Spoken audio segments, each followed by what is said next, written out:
This is your home for the Cardinals. Eudora Sports Live.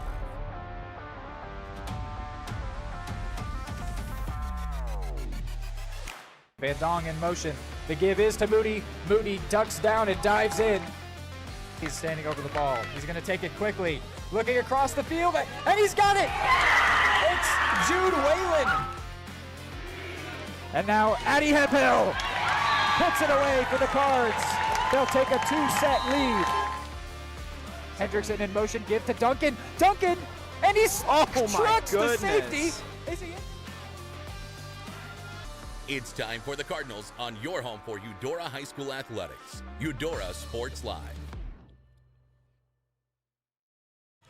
Hello, everybody, and welcome in here to Bonner Springs, Kansas, the home of Azura Amphitheater, the National Agricultural Hall of Fame, and the Bonner Springs Braves. And it is a special stage upon which our show is set, a great venue here, and an honor and a privilege to be here in the gallery. Speaking of history, we have just crossed over into the third year of Eudora Sports Live. It was September 8th, 2023. Week 2 of the football season that year that we had the inaugural broadcast in this very same press box here at Bonner Springs for a football game. And yeah, we have now done 2 full years, moving on into the third year, and then continuing on the topic of history. In recent history, this has been a very favorable matchup for the Cardinals. They won here. They won last year at home. They won here a couple years ago by a combined score of 109-16. So the history certainly favors the Cardinals. Recently, they haven't been beaten by the Braves since 2019. Hayden, I'll throw it to you. What are you looking for here in this game on the Fort Scott Community College pregame show? Yeah, as you mentioned, it's been a very favorable matchup for the Cards historically. Since 2019, they have not even lost a game to the Braves, and they've only allowed over 10 points one time in that time span. It's been an extremely favorable matchup for them, one they've done really well in. And going off of last week, we know there are things that the Cards did well. We know there are things that they're going to want to clean up, particularly special teams was a little bit messy for the Cards. They had a beautiful first drive, but even then they had a penalty that moved them back a little bit, a couple of imperfections that they know they're better than. They know they can play better than the way they performed last week, but they did show a lot of positives that they're going to look to bring in today against a team that they have performed well against. Got to think this is one the Cards are feeling confident for, and a good opportunity to try to clean up some of those mistakes and get back on pace for the rest of their season. Speaking of special teams, we are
At Fort Scott Community College, we understand that a scary part of figuring out your future isn't only answering the question, what should I do, but where do I belong? Maybe you belong here, studying animal science or learning about farm and ranch management. Maybe you belong here as part of Hounds Hoops on the hardwood. I don't know where you've been or where you're headed, but I know we're saving a spot for you because you belong at Fort Scott Community College. Prescription drug pricing points to corporate Freedom of the press is about your right to know. It's about your right to be informed. Today, there are real threats to press freedom and your right to know about the world around us. We must protect our...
And that one goes to the middle of that second level for a gain of just a couple.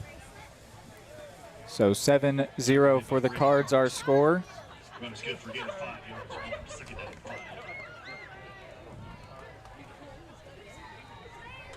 Second and 5 here on the 25-yard line. Keelan Duncan got the first touchdown of the game for the Cards, sort of upended backwards into the end zone.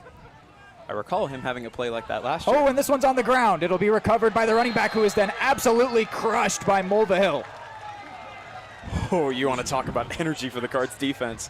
What does that do early? We did see an early turnover last week against Hayden as well. That was a fumble forced by the Cards that they did recover. The drive did not amount to anything, but all kinds of energy early on from the Cards defense here. And you can hear the representation for the Cards here on 3rd and 11. After that play, had the ball end up on the ground, and Mulvihill pounced on the opportunity.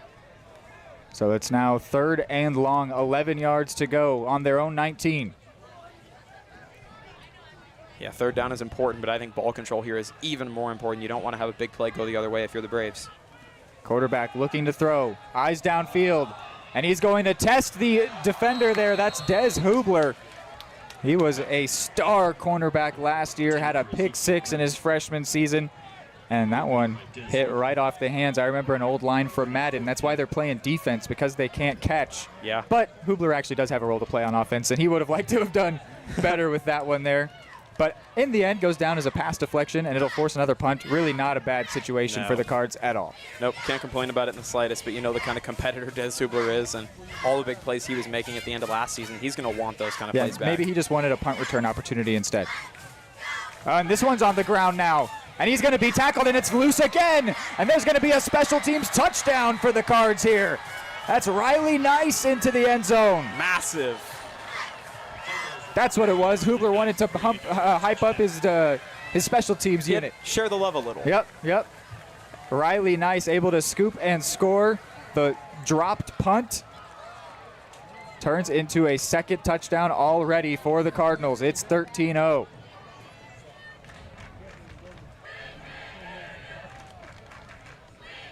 And the Cards away fan section is actually noisier. They're actually chanting as if they are the home team here. Ooh, a flag will come in before this PAT attempt. Looks like it might be on the defense. Cardinals might think about going for 2 from the 1-yard line if they want to be a little ruthless in this game.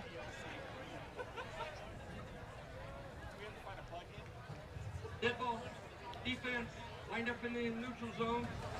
They have the option to decline, retry. Sounds like the Cardinals declined. I don't know why you wouldn't at least just take the PAT from a yard closer, but maybe more reps. Maybe there's something to that they know that it might be harder to block or something. A bit of a high snap brought down well, and the kick is up and through from Caden Dunback, who just had a great performance yesterday on the soccer field. Out here for the football team, making it 14-0 for the Cards. We'll go to another break. Charlie was born at LMH. We had a great team of nurses. Not only did they check in on us regularly, they always asked if we had questions, always made sure that we understood what was going on. I cannot say enough wonderful things about the labor and delivery, family birthing, and mother baby care team at LMH Health. We had to put our entire trust into their hands, and just everyone was so friendly and so supportive.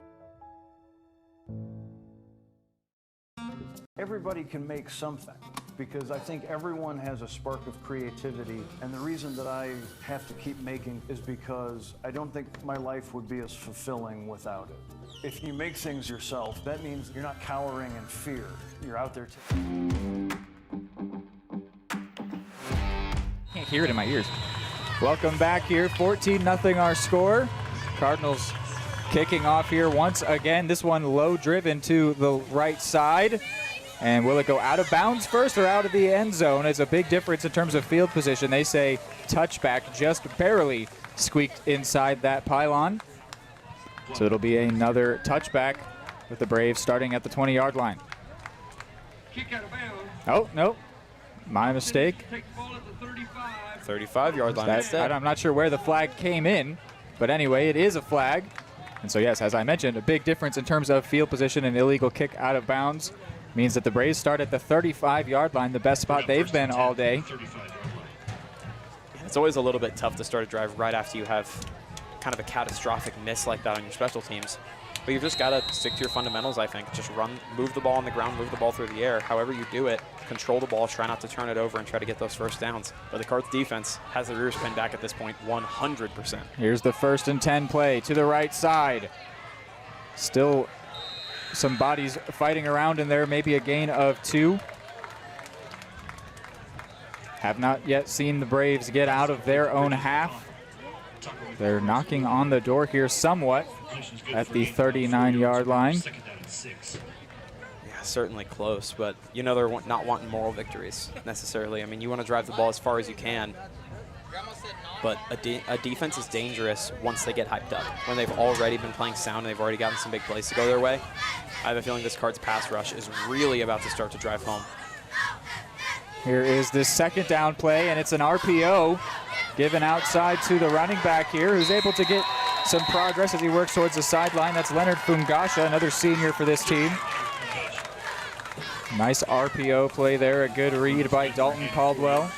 That's something the Cardinals want to try and implement in their offense a little bit.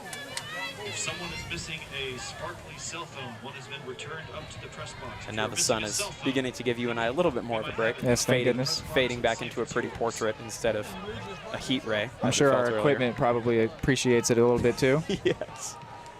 It's going to be 3rd and 2 here at the 42. And it looks manageable after that last play if you're able to move the ball on the ground. This is a pretty manageable 2 yards. The Braves have 3 and outed both times. Can they find a better fate here? This is a toss, and the running back trying to get to the line to gain, and he will be wrapped up and brought down. That's Prince Donnell, unable to get back to the 1st down marker. Certainly feels like go for it territory. Run is good for gain of about 2 yards. Absolutely does. They're calling this 4th and inches. Looks like it might be about a full 1 yard. But the Braves will indeed go for it. They're trying to get to the 45. I think it's close enough. They'll treat it about the same as 4th and inches here. Dalton Caldwell under center. He has Fungasha behind him. He will give to Fungasha, who is swallowed up, and he will not get the 1st down. 3 drives for the Braves, and they are yet to get their first down. The Cardinals defense relentless here so far. Yeah, it's been that kind of day so far. Eudora will take over 44 yard. The Cards almost look not as energetic as I might expect them to, not celebrating quite as much as you might think they would. And I almost bet that's, do your job-esque almost, right? We're not going to come out and celebrate like crazy, make a big deal out of it. We're going to show up, clean up the things we meant to clean up from last week, do that for the entire game, which they're looking good so far, showing really good signs. There was a body of Cardinals in on the stop, and the trend continues that this game has been played entirely in the Bonner Springs half.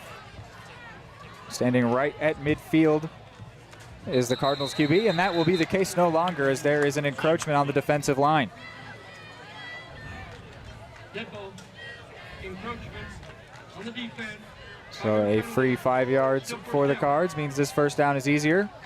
And it's just so tough as a defense to hold that line and make consistent plays all throughout your defensive drives if you're just continuing to give up yards, right? Giving up those cheap yards, cheap downs over and over and over certainly makes your job a little bit tougher.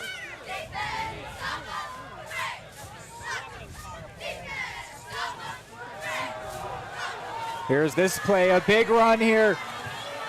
Going down the sideline and just out of bounds. That is Cy Thomas on the keeper. Quarterback keeper by Cy Thomas. Pushed out of bounds by Elton Caldwell. Oh, but it's going to be brought back after a holding penalty. So the big run for Cy Thomas in vain. Actually going to go the other way. Yeah, we'll see where that holding penalty came. If it happened after he had gone past the line, it'll be from the spot of the foul. If not, they'll just back it up from the initial line of scrimmage. First and 15. It's just going to be an exact 10-yard penalty. So the Cardinals at the 49-yard line.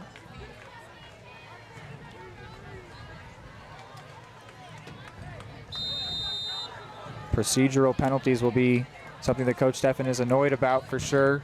Does not want to see his offense hurting themselves. But what can they do with this first and 15 play? A couple running backs, a couple receivers out wide on the left. Thomas takes the snap, and he was going to give it, fumbles, picks it back up, now looks to throw. He has two men wide open, and this is going to be a touchdown. Cy Thomas down hurt on the backside, an unbelievable improvisation play. There was a miscommunication with the handoff. He picked up the fumble and launched a touchdown. It was a pick or choose between Preston White and Bryce Mulvihill. Preston White brings it in and scores. Cy Thomas will limp off the field, so concern there for the quarterback who made the play, but a beautiful passing touchdown. The Cards are up 20. I think when they're that close together and that open, you just kind of throw it up. It's just general vicinity. It's a good thing that they worked it out, and it's not like one of those balls in center field where they're like, oh, you got it. No, you got it. And then embarrassing incompletion. Yep. You almost wonder amazing play. You almost wonder if there's any on-the-field chatter. I got it. And another kick is good. 21-0 for the Cards. An amazing play of improvisation from Cy Thomas has seen the Cardinals push their lead to 3 scores. Prescription drug pricing points to corporate Freedom of the press is about your right to know. and Clark sheer athleticism. It's about your right to be informed. Today, there are real threats to press freedom and your right to know about the world around us. We must protect our right to know, no matter what kind of news is important to you. Before it's too late, understand the threats. Welcome back here. 21-0 our score after a fantastic play by Cardinals quarterback Cy Thomas. I bet Coach Steffen might be on back at the looking at his play sheet like, I just called a run. And we had a 49-yard passing touchdown. I don't know what's happening here. But it's a good result for the Cards as long as Cy Thomas is okay, which is yet to be seen. Cy and Grayson Moody both had to leave some snaps from the previous game. I asked Coach about that. He said it was just cramps and they'll be back. And he also mentioned that Cage Crable is nearing a return. I don't think we've seen him in this game, but he said that it was either going to be this week or next. So keep an eye out for Cage Crable, one of the other captains for this team, to return to the field. But it'll be Cy Thomas that Cardinals fans are focusing on here after he had to leave after making that great play. Houston Carnegie, of course, will be the other QB. Kick deep here from Dunback into the end zone for a touchback. Those two players were both immensely fun to watch this last winter, too, on the Eudora Cardinals basketball team. Cy Thomas and Cage Crable, kind of different roles. Cy was very explosive, scoring a lot of points. Cage was just always there. Felt like he was always at the bottom of the net making plays. those two a lot of fun to watch. We got real familiar with them over the winter. Another touchback means the Braves are back at the 20-yard line. They really haven't been able to do anything much to escape their side of the field. Well, and I think it just gets tougher. I think the longer you go on and the more momentum this Cardinals defense starts to get, the bigger that snowball gets. I think it'll just get tougher and tougher to move the ball forward, especially if you're not really wearing them out. These quick drives aren't doing a whole lot of negative to the Cards defense. They're staying fresh. Dalton Caldwell under center, takes the snap, and he's going to keep this one. It's an RPO, gives to Fungasha, who has to run past his own teammate and then over top of Des Hubler on the first down carry. Looks like the RPO might be a big part of the Braves' identity today. It does, and they're moving the ball on it, getting yards. But I think the focus of the Cards is going to be, they're going to be looking at it as we're willing to let you get 3 or 4 yards as long as we're not letting anything huge happen. As long as they're containing both running lanes well, they seem pretty content to, keep the quarterback at bay, let him make the throw, even if he gains a couple of yards. Just make sure you seal it up, and I think the Cards may be content with that strategy today.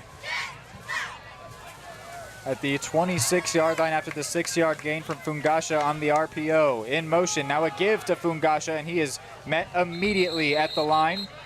A couple tacklers in there. The first one I saw was Ryan Osborne. You want to talk about explosive basketball players. Man. Yeah, he was unbelievable last year. The amount of times where you and I were getting quite noisy in Cardinal Arena from him was many. Braden Marks has stepped out onto the field, one of the other captains for this team this year. Number 50, the linebacker there on your screen. Got a 3-wide formation. Fungasha, the lone running back. The quarterback, Dalton Caldwell, on this 3rd down play, looking for the first down of this game. A big heave. Oh, off the hands, and this is going to be pass interference. Couple flags come in there against Des Hubler as he was virtually tackling the receiver before the ball came to him. The Braves fans will give a little bit back to the Cards. Turnabout is fair play. So that does result in the first down of the game for the Braves by way of a penalty. We'll listen into the official call here from the White Hat. Pass interference on the defense. 15-yard penalty. Result in first down. So there it is, confirmation of the pass interference. Des Hubler hit with that one, and it gives the Braves their first down. That's what I was honestly thinking it, Hayden. I think the only way, is also we've got a player down for the Braves on the backside. That's the quarterback, Dalton Caldwell. I was going to say, I think the only way the Braves are going to be able to sustain a big drive is by way of a little bit of help from the Cardinals, and they've got some there, but it will not be a help if Dalton Caldwell can't continue. Looks like this might take a second, so we'll go ahead and go to a quick break and give you updates in just a second. Prescription drug pricing points to corporate Freedom of the press is about your right to know. It's about your right to be informed. Today, there are real threats to press freedom and your right to know about the world around us. We must protect our right to know, no matter what kind of news is important to you. Before it's too late, understand the threats. ProtectPressFreedom.org.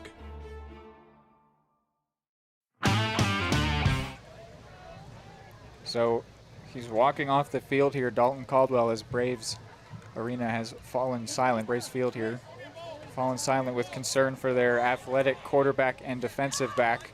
It'll be a big miss if he can't continue, and I got to say the body language is not encouraging me that we will get to see their star QB continue to play on today.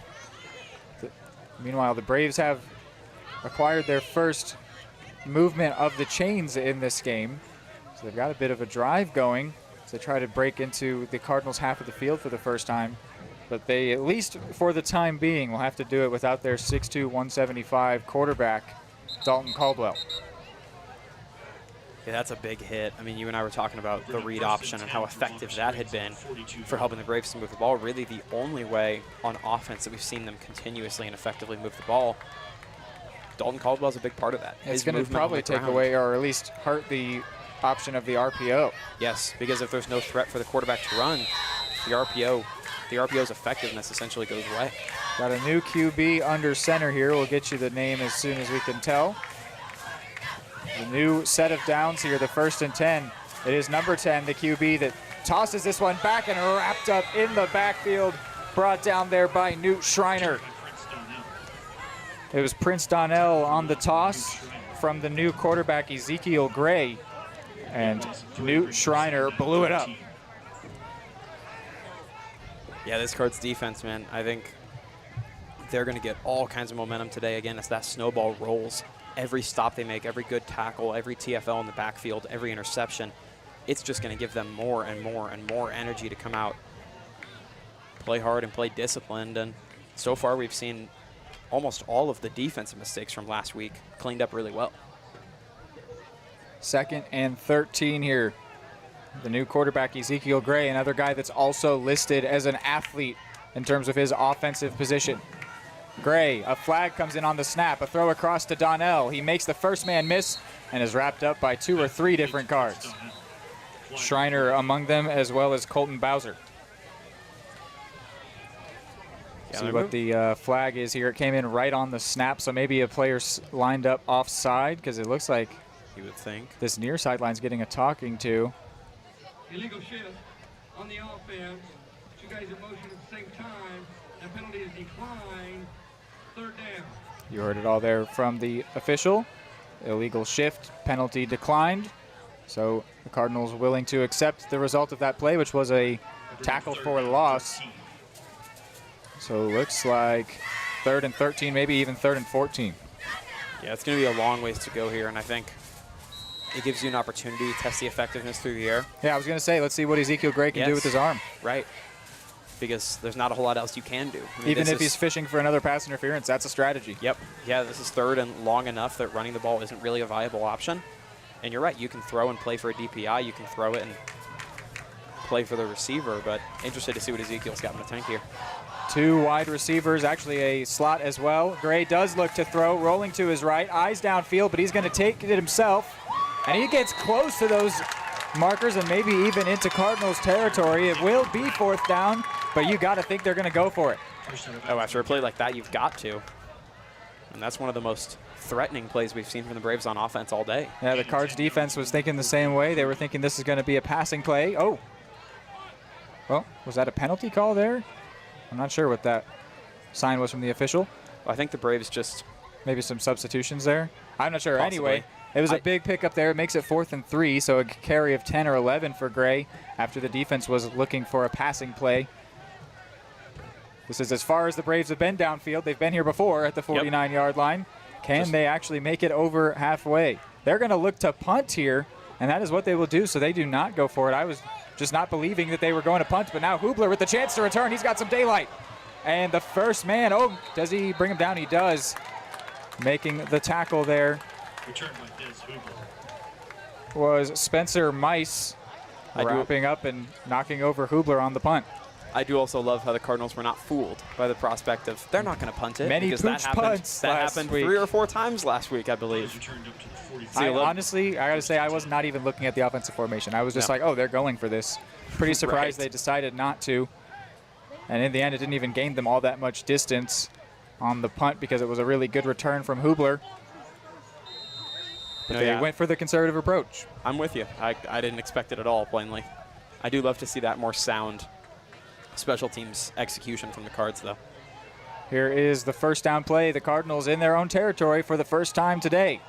Not sure what happened with that one. Looked like that play was a mess. Didn't go anywhere for the Cards. And you see who that is, number 2 up on the defense, right up on the front. That is Dalton Caldwell, it appears, back in the fold here.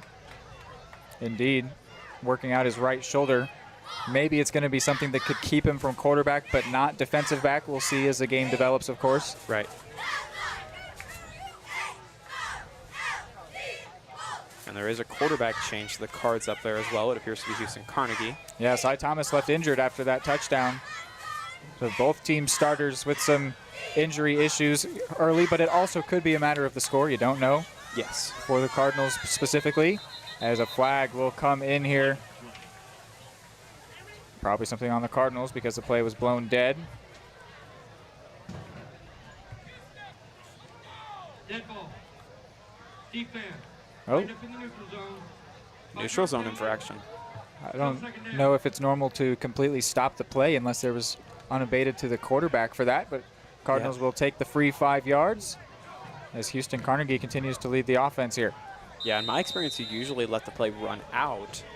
But either way, Card's not gonna complain about it, getting some free yardage there. Official says to run the clock, and so that will mean that the Cardinals will run off to the sideline as they are content with their 21-point lead at the end of the first quarter. We'll go to a break. When we're back, the teams will switch ends. For the best care for your pet, choose DeSoto Veterinary Clinic. Dr. Matt Fair and his team are dedicated to providing high-quality medical care with compassion and a personal touch. They treat every pet as their own, ensuring they receive the attention and respect they deserve. For routine checkups, testing, vaccinations, chiropractic and acupuncture care, or surgical services, you can trust Dr. Fair and his team at DeSoto Veterinary Clinic. Call 913-585-1115 to schedule an appointment today or visit DeSotoVetClinic.com.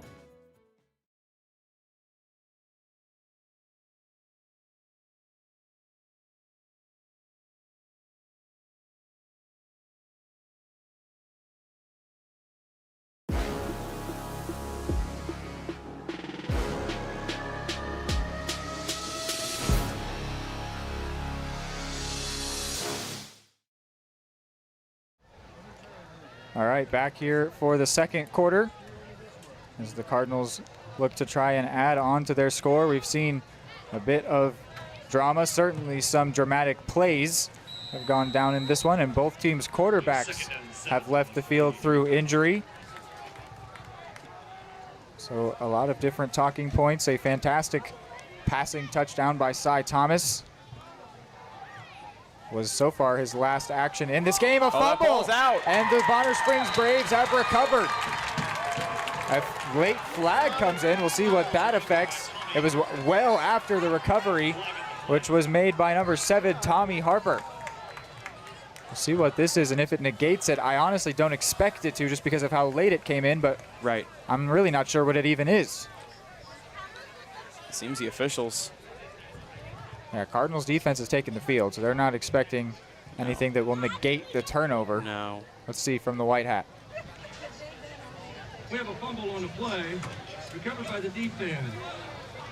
Personal foul on Eudora. Late hit, 15 yards, first down. All right, you heard there from the official, a late hit.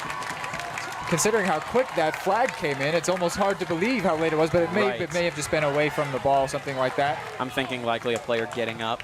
Yeah. Immediately after a scuffle. Whatever it is against the Cards. So the Braves now in really good position. They're actually knocking on the red zone here all of a sudden. I felt like if the Braves were going to have a good drive, they were going to need a little bit of help, and they get some there.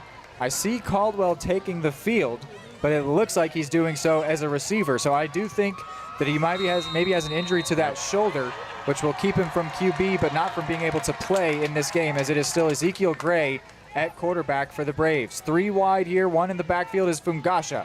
It's going to be an RPO, and a give to Fungasha. Just got a hand on the ball as Newt Schreiner wraps him up and throws him down. Man, not even a chance. Newt Schreiner shot through that gap like a knife and got straight into the backfield. Just makes it really, really tough on an offense, especially one that has got to be looking at this as their best opportunity so far today by quite a bit to get points on the board. Oh, and at this point, the Braves have thoroughly shown their hand on that RPO. It is a good play, but if they know that it's coming, you just send a couple guys, 1 to the back and 1 to the quarterback, and it's never really going to go anywhere as long as you can have sound 1v1 tackling, which Newt Schreiner absolutely provides. Yeah, at its core as a play, that's what makes the RPO fundamentally dangerous, is the surprise of it, the shock of it. If you don't have that, the effectiveness plummets. 2 wide. Again, Fungasha the back. Gray the QB. The PA rolling to his right. Hit hard there by Mulvihill for a loss. And now a flag. It did look like it may have been helmet to helmet. I don't know if that's the flag. We'll see if that's what it is. I don't think there was any intent in the fact that it was helmet to helmet. No, I believe that was fully incidental. And I'm not sure at all that that's the flag. Just speculating here. We'll see after the officials are done talking things over here.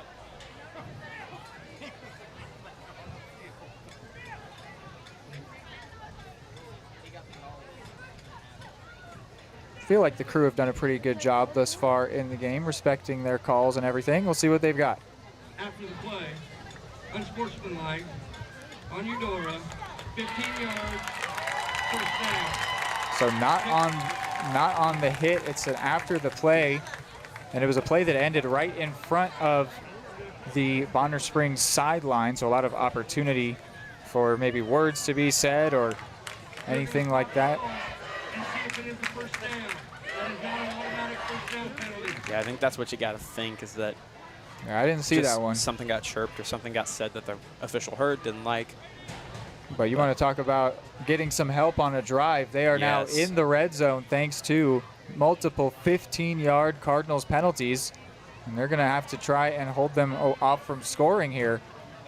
Yeah, I would think Coach Steffen feeling near biblical about frustration with penalties here, because this doesn't count as a pre-snap penalty, a function penalty like an off start, like a false start would.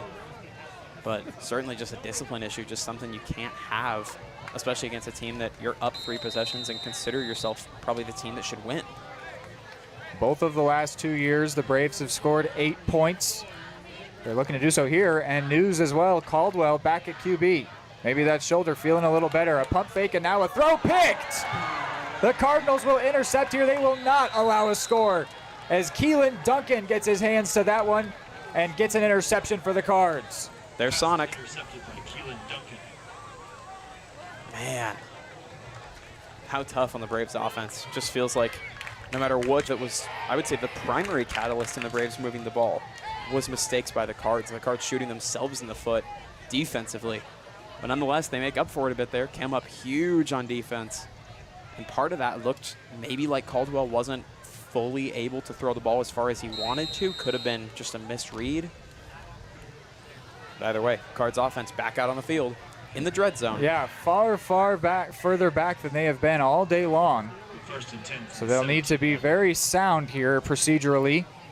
Cy Thomas back at QB. Good to see. A give to Moody. He's got the first and more. Grayson Moody already nearly back to midfield on one play. And I was just about to say before the play, being backed up that far means all you have is an opportunity for a statement, an opportunity to do something phenomenal with the ball in your hands. And the Cards, as you said, just completely alleviated any disadvantage that field position may have given them in one play. First real time we've seen Grayson Moody explode behind the defense. It's been primarily Keelan Duncan who got the interception to start this drive for the Cards, getting the carries today. Maybe coach wanting to get the younger back some more experience today. And the Braves will call their first timeout with 10:05 to go here in the second quarter. We'll take a quick break with them.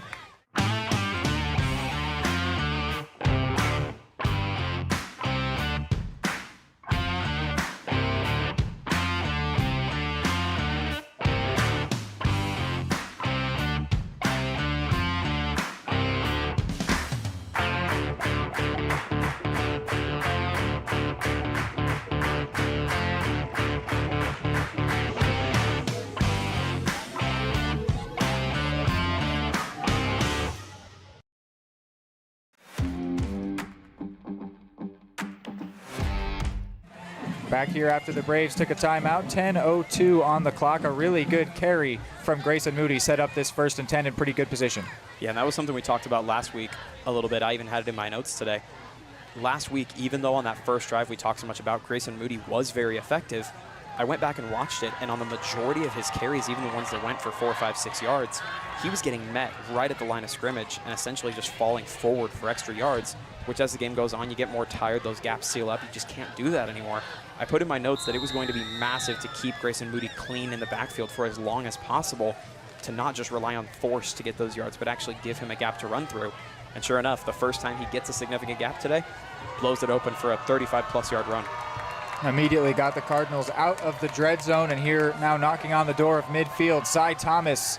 He's going to throw for White. He's already got a touchdown today, and he'll make another big catch. Looked like he got 2 feet down, an NFL reception there for Preston White.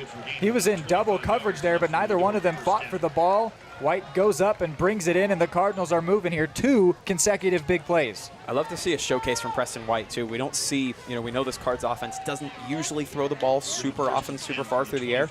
So you don't necessarily get to see his capabilities as a playmaker caught on display all that often. You saw it there. Did a good job tracking the ball, did a great job getting the feet in bounds. Great showcase for number 5. You know, it's really the first time the Cardinals had the entire field with which to make a drive. And 2 plays, both over 30 yards. And now Moody, again looking for a big play. Moody gets the first down and more inside the red zone. There we speak again. You keep him clean, give him a gap to hit. He's one of those runners who's got good enough vision and is explosive enough that if he's able to get up to the second level with a little bit of green grass, he's going to take one step, turn on the jets, and make a big play out of it, as he's done twice already on this drive now. They give him 14 on that one, and it becomes 1st and 10 from the 11, so not 1st and goal. They could get a first down without scoring in there. 3 plays have brought them all the way from inside their own 20 to the 11-yard line. And here's going to be a give to Moody again, and he's going to fight in and score. A 4-play drive for the Cardinals gets them all the way downfield and into the end zone. It's 27-0 for Eudora. And I present to you the duality of Sonic and Knuckles. Both of them now have a touchdown on the day, Keelan Duncan and Grayson Moody. In similar fashion, but that drive was very heavily Grayson Moody influenced, and Preston White doing his part as well on that massive catch on the sideline. I can't call Montgomery and Gibbs that. You can't. You're not allowed to give yourself a nickname. It's against the rules. But maybe if you want to give the nickname, fair enough. But I don't call Gibbs and Montgomery Knuckles and whatever, Sonic and Knuckles. Flag comes in here on this PAT. Cardinals leaving the field here.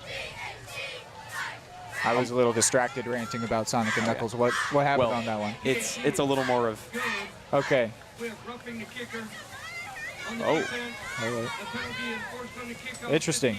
Kick is good, and then roughing the kicker afterwards, and the Cardinals will take that on the kickoff. I don't think that I've seen that either. Normally that goes on the PAT. Maybe that's something with a decision from Coach Steffen. I'm not actually familiar with how all that plays out, but it's 28-0 for Eudora. No, that's very interesting. You don't see that on kickoffs all that often. I should have specified Sonic and Knuckles nickname is more so something you see in generalized NFL media. Fairly often refer to it quite a bit. But I don't know how I introduced it initially. They gave it to themselves. The media kind of clinged onto it. But we're talking about the Detroit Lions. If anybody's listening and absolutely lost, Montgomery and Gibbs are running back to the Detroit Lions, who self-nicknamed themselves Sonic and Knuckles, the beloved video game characters. Jahmyr Gibbs is very fast and very elusive, therefore Sonic. David Montgomery is much bigger, the third down back, the more brunt and bruising runner, therefore Knuckles. But I should say I have no official intel from the Cards offense. This is purely me joking on the spot. Yes. Noticing a similar tone. This is the type of stuff that happens in a game that's already 28-0 in the second quarter. It turns into a baseball broadcast. We just start chattering about nothing. Yeah. So the Cardinals kicking off from inside the Braves territory. I've said about this before when this happens. How do you not onside kick in that situation? I mean, if you don't recover, you're in like a normal situation. Right. And if you do, you're in a great spot. But I think the Cardinals will probably have a little bit of mercy with the way this game is going and ask Dunback to crush this one through the end zone. Actually, he's going to go for a sky kick that'll come up just short of the end zone, so it will be a return. The Cardinals wanting to get a tackle here defensively, and they will get to him around the 27-yard line. Probably trying to get in some more reps on special teams. That was one of the 3 points for the game that Coach Steffen gave me when I talked with him. He said, we want to finish drives on offense, stop the run on defense, and be special on special teams. They've already got a special teams touchdown in this game, so you'd have to say that's a pretty good start for being special, quote unquote. And they're going to try and continue to get more reps. They were just torn apart in terms of special teams by the Hayden Wildcats. They just looked helpless on both kick returns and punt returns, or kickoffs and punts, trying to make tackles on the returner, which is really hard because it's set up in such a tough way where the field is spread out. Well, and I would say with a degree of confidence, that's what swung the game early. That's what dug the hole that the Cards just eventually couldn't get out of.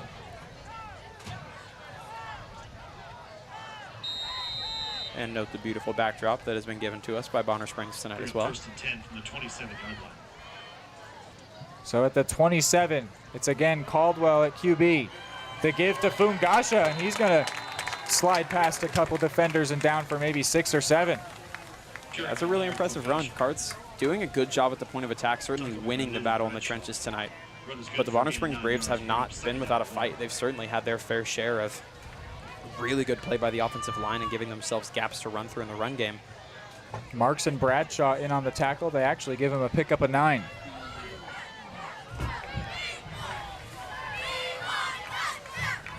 Little adjustments here on the Cards defense. Mulvihill coming to play corner on the near side. Caldwell going to test that side defensively. Slides past 1, past 2. He did well to not lose the ball on that one. And it looks like they're going to give him the first.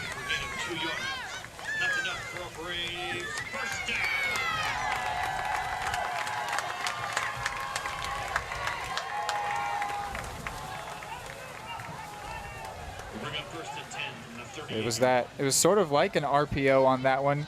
Keelan Duncan ended up making the tackle.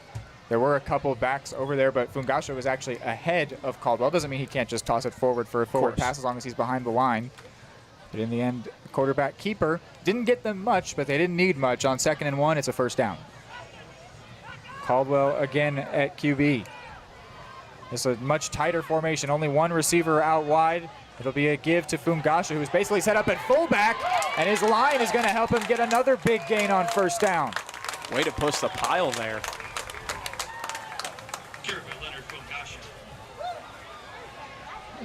Fungasha carried the ball, and the team carried him forward for 7 or 8 on that one. That's the way it goes sometimes. Tackle made by Bradshaw.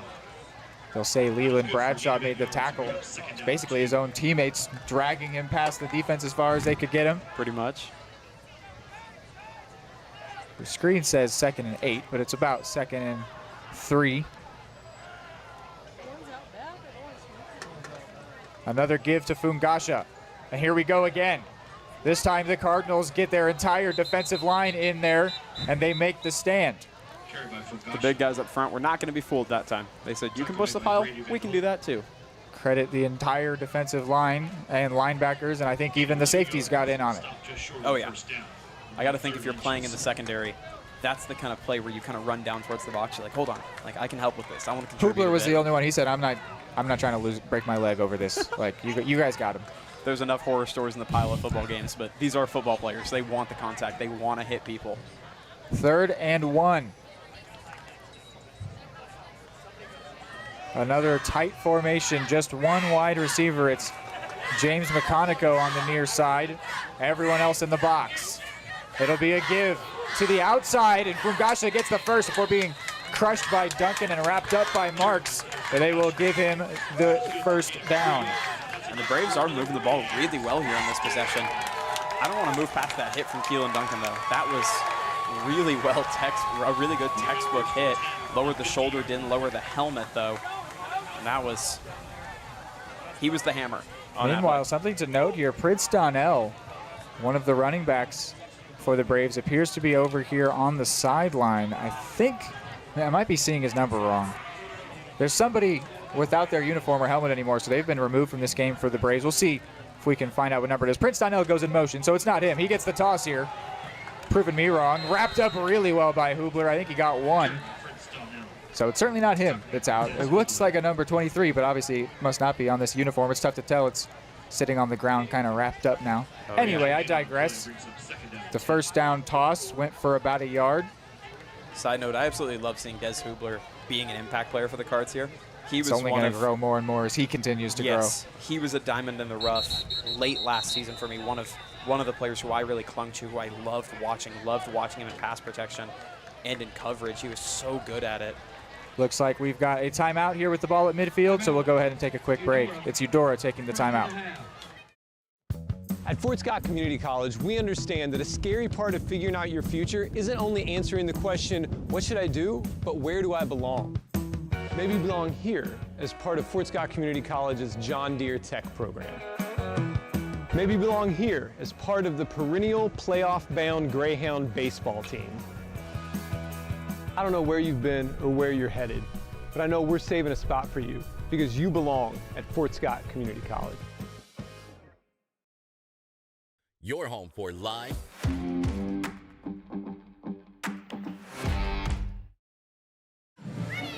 All right, back from the Eudoran timeout with the ball right at midfield. The Braves have been driving pretty well here, responding to the Cardinals' quick drive. You can even call it that. I suppose you can, but it was 4 plays, a 30-plus yard run, a 30-yard catch, A 14-yard run, an 11-yard run. That was it. Touchdown for Grayson Moody.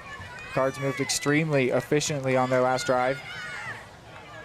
The officials talking over here out of this timeout. I don't know if it's a 60-second timeout or if there's actually anything they're discussing there.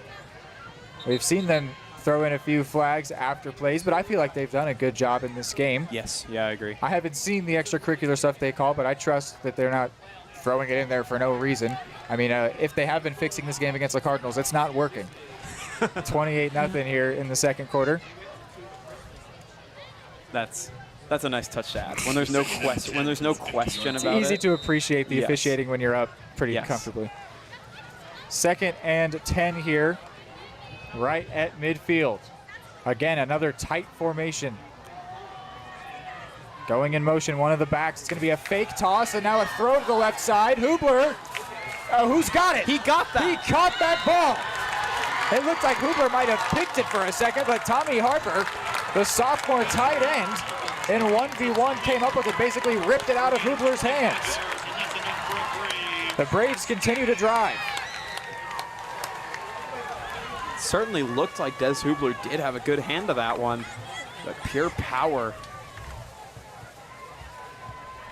So the Braves move down to the Cardinals' 25-yard line. I mentioned last 2 years they've scored at least once.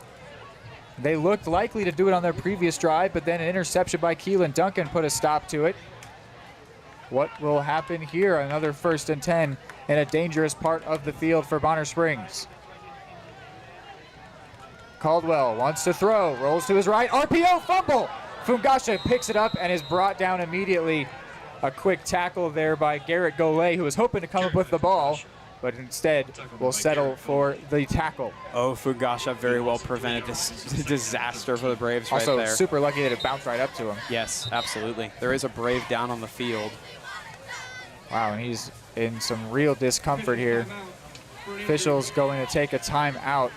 We will go ahead and step away here after that near fumble play for the Braves was recovered.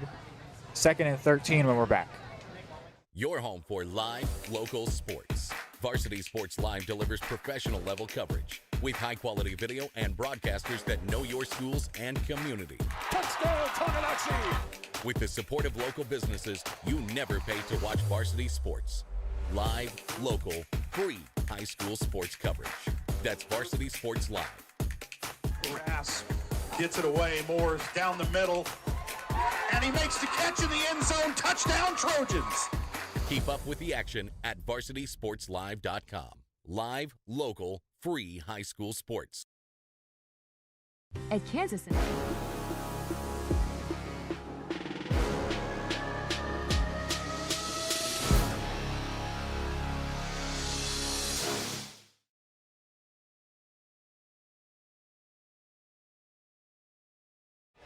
Well, the injured player is number 51, Luka Tomasic. He kind of got tangled up with Ryan Osborne. It looked like he sort of just got fallen on top of maybe, and Tomasic not feeling great after that one. He was down in some pain.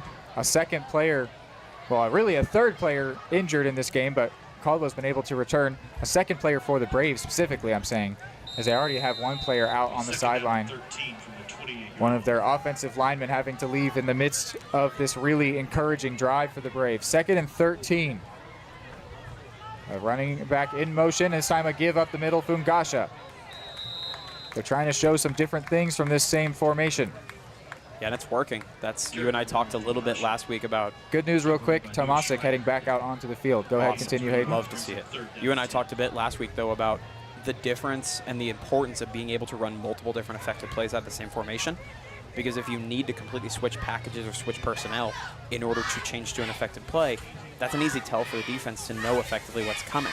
So if they're able to get in a formation like this, stay in it all the way down the field, and have multiple plays in that bag of tricks they can reach into to be effective, does really well for an offense, and it's shown. They've driven down the field here and looking maybe the best they've looked all day. Braves going to let the clock run down here and then take a timeout right at the final second of the play clock. So wanting to eat off as much of the clock here, maybe try and do their best to have the last say here. It's going to be tough with 3:38 left. We'll go ahead and keep it here as we just sent you to a break. But yeah, we've seen a couple different players get injured. Something that Coach Steffen mentioned to me when I talked to him about Cy Thomas and Grayson Moody leaving injured. He said it was just cramps, and I'm not surprised to see that early in the season. That's going to happen to guys like that just as they get into game shape.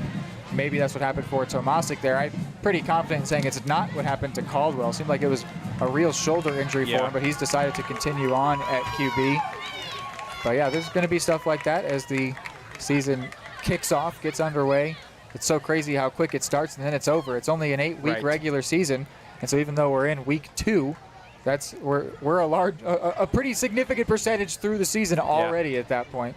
At the end of today, we'll be 25% through our regular season already, which is kind of unbelievable. And yeah, you typically think, when you're watching other forms of football, whether it's college level where they're playing 15 or so games in a year, NFL where they're playing closer to 20, when you think about getting into shape, you think multiple games, 3, 4, 5 games before players are in shape and ready to roll.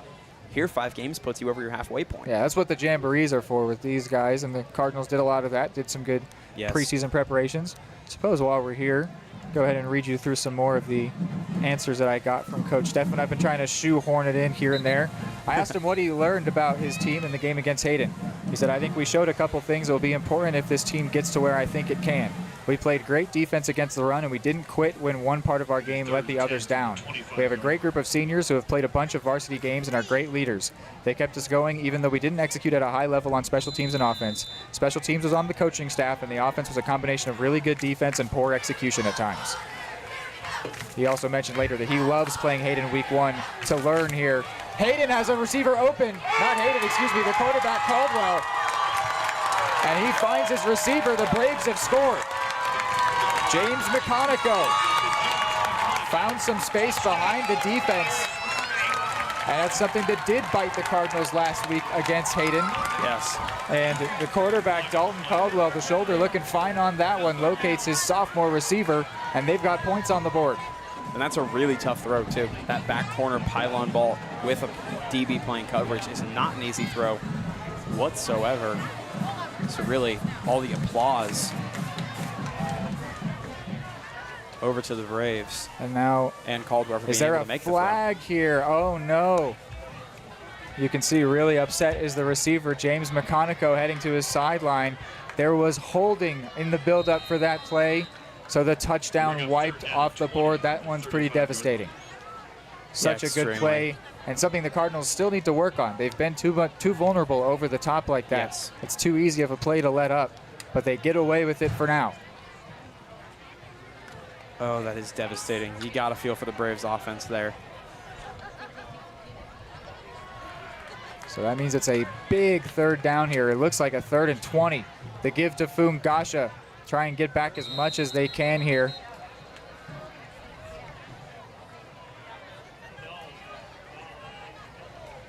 Just feels like the energy got sucked out because this place full of people, full of excitement, ready to see anything from their team. And they got a fantastic play, not just a touchdown, a really exciting play of football, and then wiped off the board. And so they were just so excited, and then it kind of got sucked out. Yeah, and it's really, really tough morale-wise for an offense, too, when there's a chance 9 or 10 of the 11 players on the offense did their jobs there, did what they were supposed to do, executed well. And it doesn't lead to any kind of finger pointing, but it does make it tough for an offense to go back out on the field. Which is exactly what they're going to do here on 4th and 17. Cardinals a little bit wary of the potential pooch punt, but Caldwell wants another deep shot. Same receiver. Physically, he caught it. What's the call here? I don't know if he got his feet down, but there might be pass interference as there's a flag. I bet it's going to be against the defense. James McConico did actually catch that football. I said he physically caught it. I don't know if he had his feet down in bounds, but a flag right at the spot of the reception. You'd expect pass interference. That's exactly what it is. Yeah, this was a 4th and 17, so it's actually likely not going to lead to a first down here. That's something different if you're used to watching the NFL, or it's a spot of the foul, automatic first. High school, it's just 15 yards, and then we'll see if it's a first down. I mean, not normally we'll see. You can do the math. Yeah, 17 minus 15 is not a first down. So it'll be a long one. So 4th and 2 is what they're calling it on the scoreboard at least. Long 1, short 2.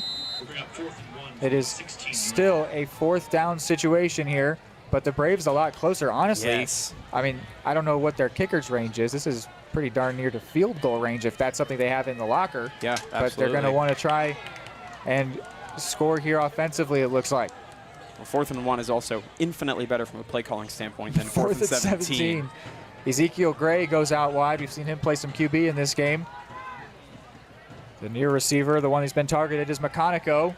And this run to the right side. Cardinals saying no. They're stopping the clock, but that doesn't mean anything. Could be a 1st down or a turnover. What's the spot here? It's really close. 1st down. Braves keep moving.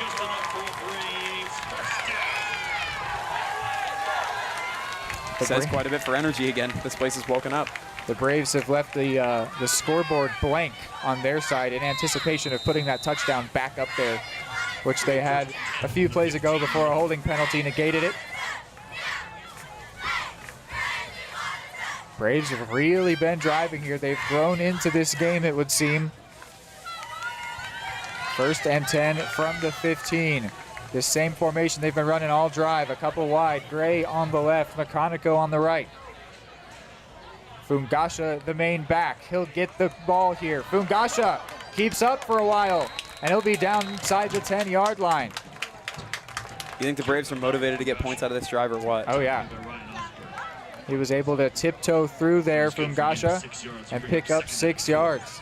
And it's one thing to want to score when you haven't yet today. It's a whole nother thing to want to score when you physically caught a touchdown and had it brought back. It's a whole different level of, we deserve this, we earned this. Well, and until this drive, they really haven't been in this game. I mean, their previous drive also got into a good spot, but it was thanks to penalties, which, yes, a penalty set them up here as well, but it was basically all penalties their previous time they got to this position. And they've had to do the work today. A keeper for Caldwell to the left side, under pressure, and brought down by Newt Schreiner. Newt Schreiner has been a heck of an impact player today. All over in the backfield.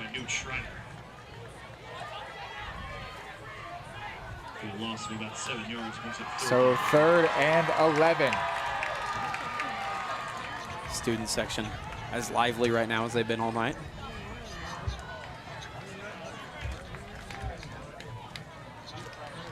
.45 seconds is all that's left. They do have a couple, they have 1 timeout remaining. The Cardinals have a couple. Big play here, 3rd and 11. 30 seconds to go before halftime.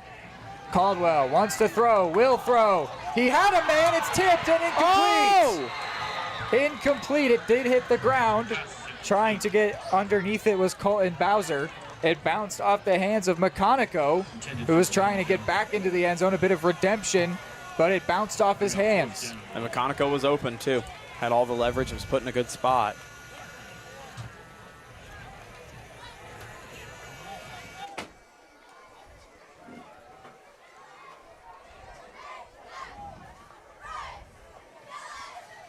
So 4th and 11.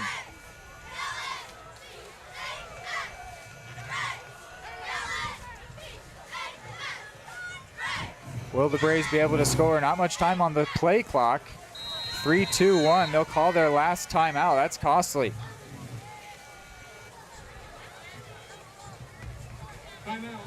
So they will not be able to stop the clock again.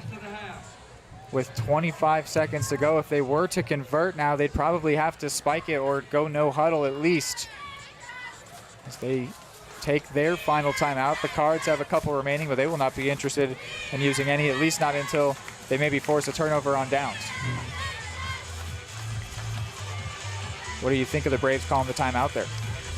I don't know. I'm trying to think, trying to process through what would be going on in the coach's head, what they'd be trying to set up. I don't love it from a standpoint, just the gut-wrench reaction of now you can't stop the clock anymore. You don't have any more in the pocket. Yeah, and the clock was already stopped after that incompletion. I would have to think it was an organization problem of some kind. Something wasn't set properly. Coach wanted to tell something to his quarterback or to his center that he wasn't able to communicate. But my initial thought is it's got to be pretty significant to be worth burning that timeout over. Yeah, I mean, I guess let's see this first play. Let's judge him on that at least. Right, because it's too harsh to say it better be good, but well, it should be. It should be after calling that timeout in a situation where at first, the knee-jerk reaction is that you didn't need to. And they've got to be careful not to turn it over. Yes. I mean, it's one thing, turnover on downs, I think that's actually completely fine. But now don't throw a pick, don't fumble. The Cardinals will get a big return if that happens, and then they'll have 2 timeouts to try and add on a late score. So just safety with the ball here. Looks like they're going for the field goal. Dominic Aguirre on for the field goal.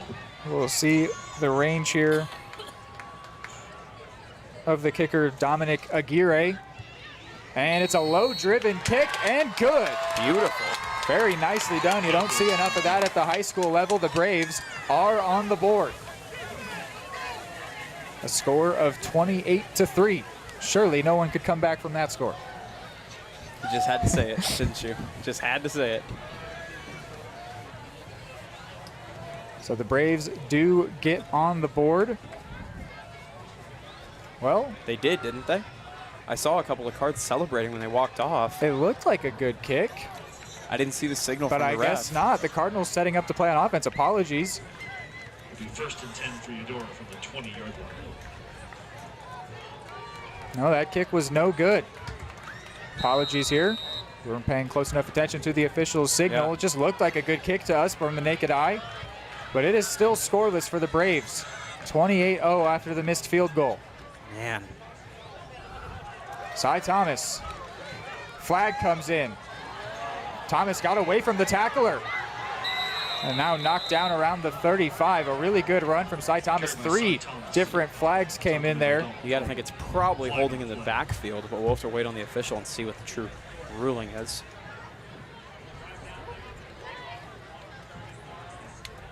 Apologies again on that missed field goal. You're probably thinking we seemed insane watching the officials say no, and we're like, oh, yeah, it's a good kick. It's on me. Just looked like it went in. No, me too. Neither one of us were watching the official somehow. Usually one of us can act as eyes for the other, and both just missed it on that one. So after that exciting run from Cy Thomas, it's going to be canceled out. Way back. Yeah, you want to talk about the dread zone. This is maybe the Braves could still score here late on, maybe a safety or even a turnover and quick score. It's as good of an opportunity on defense as they've had all day. This is right at the midpoint in the dread zone, about the 9-yard line, 9 to the 10. Dread zone, for any new viewers this year, is inside your own 20, a term that I have coined. You've coined quite a few good terms lately. I figure that's part of the job as a commentator. Yeah. The mark of a good one, as my dad would say. Cardinals, I guess, were able to run out the clock there after the penalty. So 28-0 will be our halftime score. We'll go to a break, and when we're back, it's the halftime show.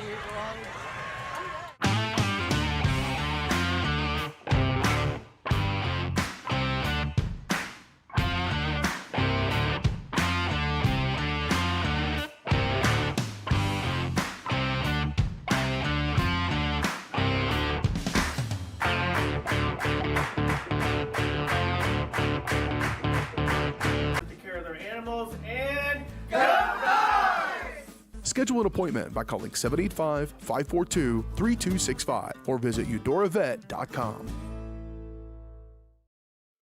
At Fort Scott Community College, we understand that a scary part of figuring out your future isn't only answering the question, what should I do, but where do I belong? Maybe you belong here, preparing for a career in healthcare as part of Fort Scott Community College's nursing program. Or maybe you belong on stage as part of the Hounds band or theater department. I don't know where you've been or where you're headed, but I know we're saving a spot for you because you belong at Fort Scott Community College. What would happen if I had to pick up the phone, call 911 for one of my family members or one of my neighbors? What would I do if no one was on the other end to respond? What if there was no 911? So you can be a part of the solution. Anybody can be a firefighter, male, female, younger, older. We have school teachers. We have leaders in business.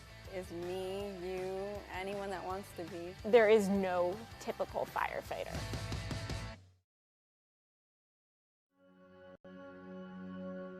All across the country, people are coming together to speed up what we can learn about health. The All of Us Research Program is calling on 1 million people to join us as we try to change the future of health. For your family, for future generations, for all of us. Visit joinallofus.org and find out how you can become one in a million.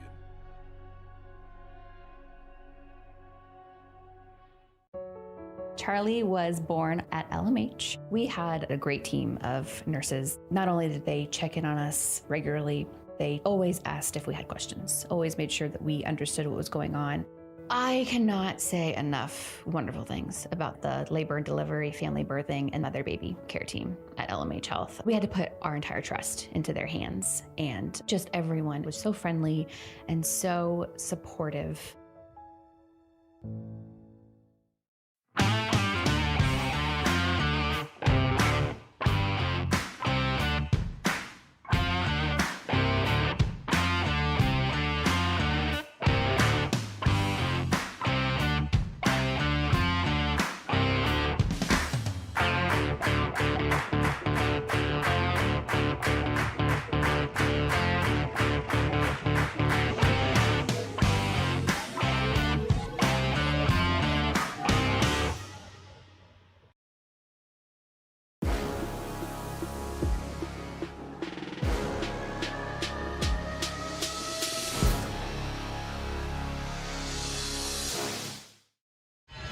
All right, welcome in here to our halftime show, which is brought to us by Attic Storage of Eudora.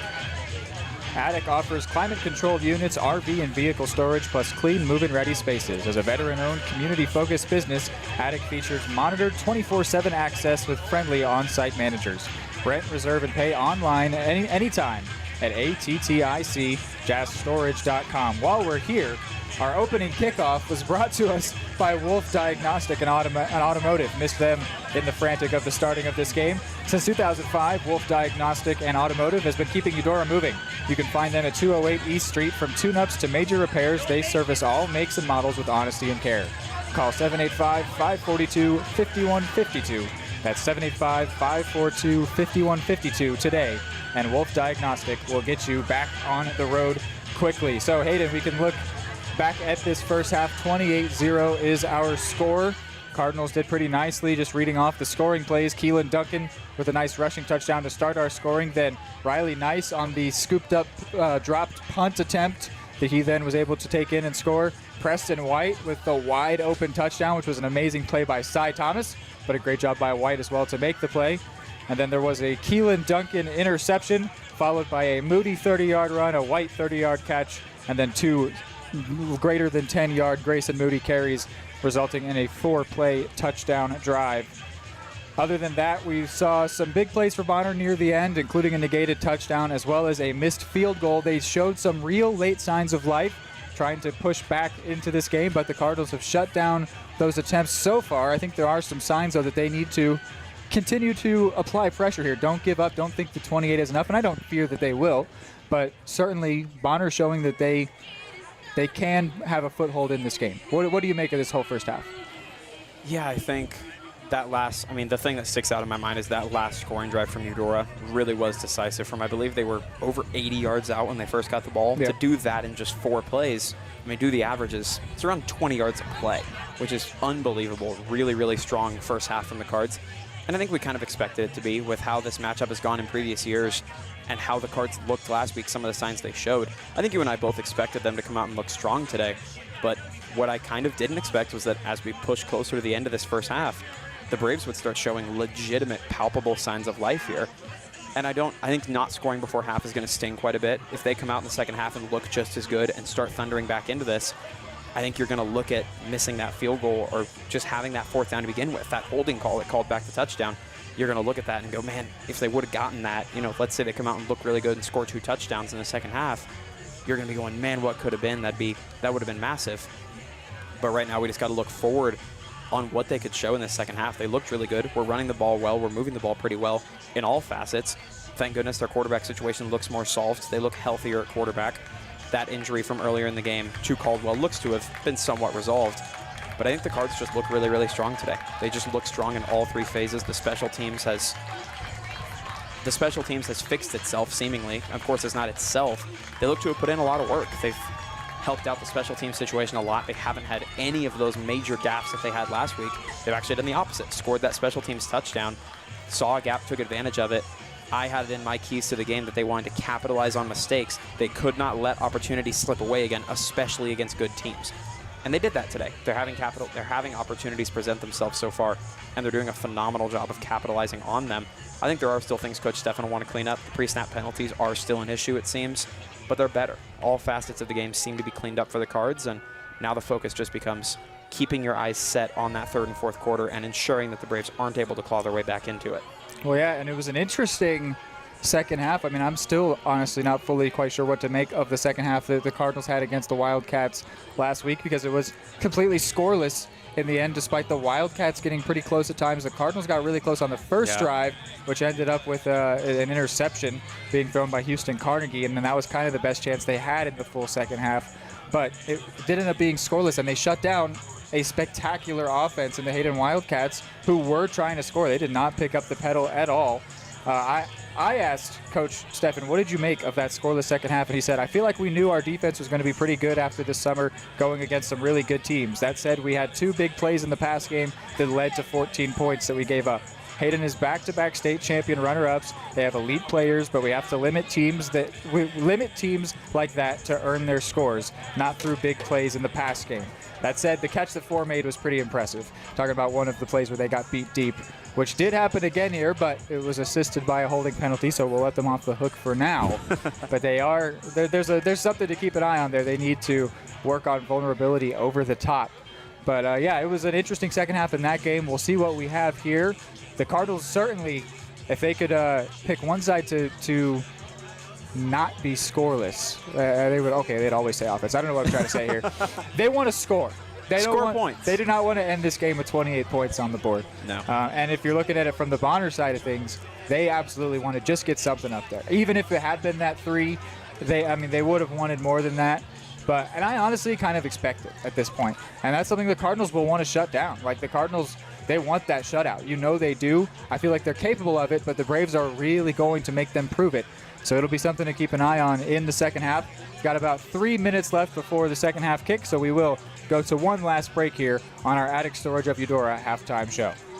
At Kansas Insurance, we know one size doesn't fit all. In fact, our whole mindset is based on customized policies for you and your families. We're local, and we do what we do because we care about you. Think of us as brokers for your insurance needs. Working with Kansas Insurance gets you the award-winning service and attention to detail that only an independent agency can provide. All across Kansas, we're here to help you manage and plan for all types of risk. Contact a local agent today. Kansas Insurance. Local, independent, service.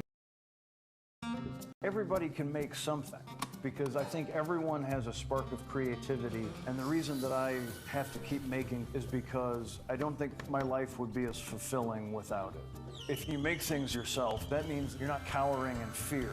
You're out there taking chances. That, I think, is my way of saying I love you to the world.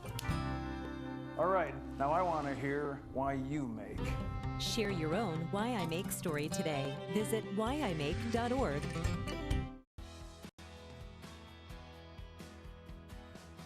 I used to drive an ambulance as an EMT, and I've always tried to be a safe driver. If people knew what I know, lives could be saved. In my car, if I see a truck or bus taking a turn, I know to take my time. When big vehicles turn right, they may swing wide to make the turn. If you try to sneak in, well, it's a lesson you'd rather not learn the hard way. When trucks and buses turn, let's you and I wait. It's our roads, it's our safety. Hey, I'm Mike Grope, here today to encourage you to connect with 811 before you dig. And I'm Micro, and I'm here because I love to dig in the dirt. It's true. He's also here because he's very small and not that bright. Here, for instance, we can see Micro doing what he loves to do. And here we can see the consequences of not doing what he should have done. Dude, why didn't you call 811? I forgot the number. See? Not that bright. Number one, obviously, is safety. We definitely call 811 to find out if there are any buried lines, fiber optic, whether it be telephone or pipeline or anything. Don't take a chance. Don't think you know and say, well, I don't remember anything being put in there. Call 811 and make sure that that's identified, that there isn't something there before you make that crossing. Because in the end, we want everybody going home. For the best care for your pet, choose DeSoto Veterinary Clinic. Dr. Matt Fair and his team are dedicated to providing high-quality medical care with compassion and a personal touch. They treat every pet as their own, ensuring they receive the attention and respect they deserve. For routine checkups, testing, vaccinations, chiropractic and acupuncture care, or surgical services, you can trust Dr. Fair and his team at DeSoto Veterinary Clinic. Call 913-585-1115 to schedule an appointment today or visit DeSotoVetClinic.com.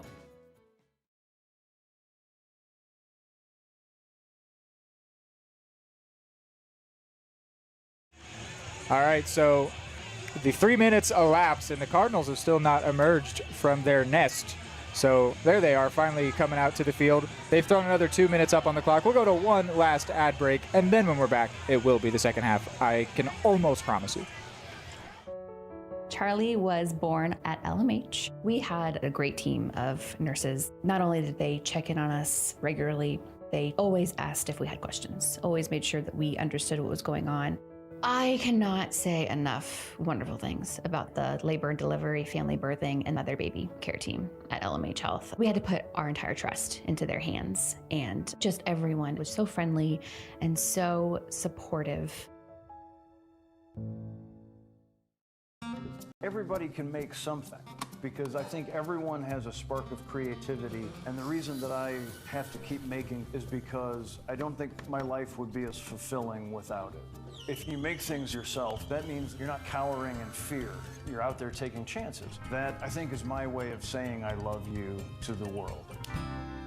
All right, now I want to hear why you make.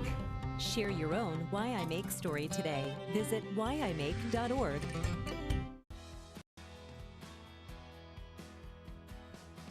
I used to drive an ambulance as an EMT, and I've always tried to be a safe driver. If people knew what I know, lives could be saved.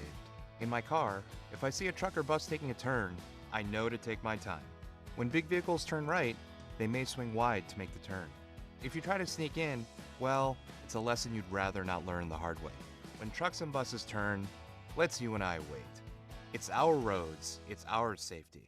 At Kansas Insurance, we know one size doesn't fit all. In fact, our whole mindset is based on customized policies for you and your families. We're local, and we do what we do because we care about you. Think of us as brokers for your insurance needs. Working with Kansas Insurance gets you the award-winning service and attention to detail that only an independent agency can provide. All across Kansas, we're here to help you manage and plan for all types of risk. Contact a local agent today. Kansas Insurance. Local, independent, serving you.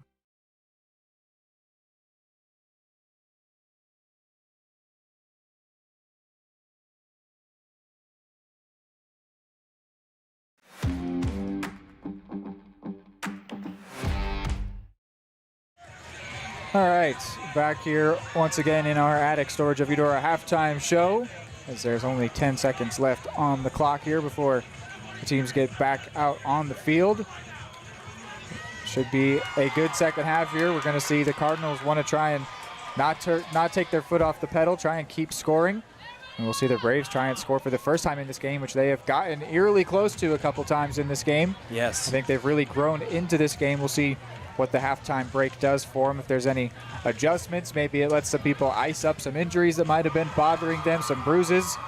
I think it could be real beneficial for the Braves, but it also might throw them out of their rhythm because they certainly were in a bit of a groove there working offensively. But yeah, that will wrap up our halftime show, and we were about to get going here on the third quarter of this one with our score still 28-0 Eudora. One, Reed, you and I talked about it a little bit yesterday. Granted, it was soccer, completely different sport. We talked a lot about how easily momentum can change with a break.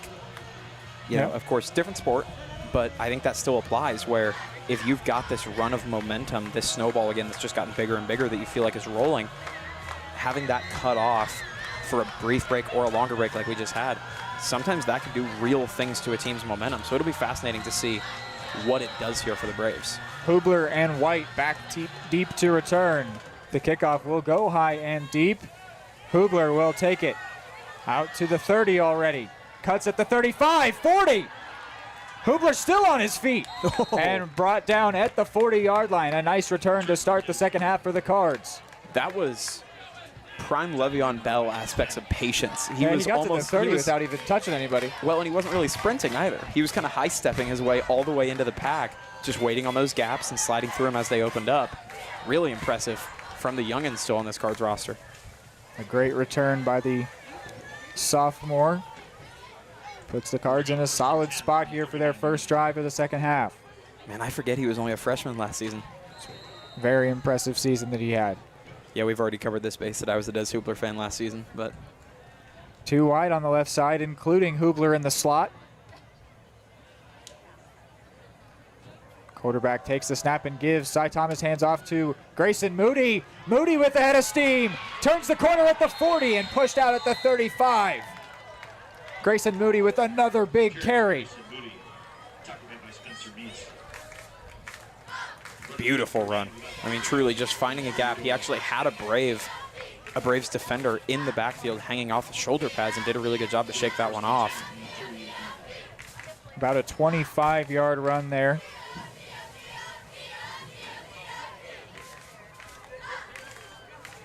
Cy Thomas does look to be back in at QB.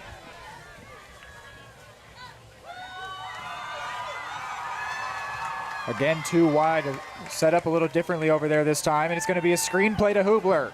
Hoobler drops it. I think that's just going to be an incomplete pass. Could have been a fumble there and real danger as they isolated Hoobler all by himself. Had a Bonner Springs player pick that up, they would have been gone. He did a really good job, Des Hoobler did, to get back to the ball. I mean, he was pulled away from it the opposite direction. Pretty good heads-up play from the freshman there to reach down and pick it up. Sophomore, I'm sorry. But yeah, the screenplay not working out there. I noted the different formation the receivers had out wide. It's because Hoobler was going to turn and get the screen there and just kind of dropped it. Not the first time, actually, that he's dropped the ball in open field. Other one was on an interception chance. If he had hands, he'd be a receiver, as they say. Well, he is out there. He is a receiver. Concentration is a thing as well. It's tough. 2nd and 10 here. The give to Moody. Fights past the first tackler, but can't, in the end, get away from the defender. Trying to find his name here. Number 7 made the tackle. Go ahead, Hayden. You're good. That was Tommy Harper. And the Braves student section and cheer crowd and the local fans all getting a little more lively here. Bringing back some of that noise reminiscent of the end of the first half. Harper also a standout sophomore, and he stands 6'2" for this Braves team. He made a 25-yard catch in the second quarter as a tight end and made a good tackle there to wrap up Grayson Moody, which is not an easy task. As a defensive lineman looking to throw here, Thomas finds Hoobler, and it's off his hands. He'll be very upset at himself. The Cards going with the philosophy of go back to the guy. That's a really, really tough. It's a tough catch. It's a tough catch and a tough ball. I think it was put a little bit high to where he had to extend a lot for it. Just makes it really tough to fully extend the body and still get a significant good grip on the ball to bring it down. Would have been a big confidence boost, though, if he could have brought that one in. You just know, he's a high-level competitor. Yes. And he wants to prove himself out there every single snap. Cards going to go for it here on 4th down. Could opt for a punt and pinning the team deep, but instead they want this short 4th down. Mulvihill in motion. Puts 3 on the left side. That's where the quarterback will look. Thomas throws off the hands and picked. Oh, that hit the ground. Or is it incomplete? Either way, it's a turnover. Whether it's an interception or a turnover on downs, the Braves make a stand as that one came off the hands of Preston White that time. And I don't put anything on the quarterback side, Thomas, because those were really tough throws, but that's 2 straight throws that were mailed just a little bit high. Tough catches for Des Hoobler and then subsequently Preston White on that last possession. Maybe that's something we'll see from the Cards as this game goes on. Try and get Cy Thomas more comfortable with passing the ball. Yeah, that's the only way to get better at it is reps. As Coach Steffen said, that was one of the main points of emphasis for Cy Thomas, was just being more comfy in the pocket and delivering a good ball. He had a bit more pocket presence there, but the throw and catch, the execution, the hard part often. 2 wide for Bonner. In motion, Donnell. The give to Fungasha. Wrapped up by Marks and finished off there by a second tackler. Getting in on it for Eudora, trying to see the number. I think it was Schreiner that put that one to bed.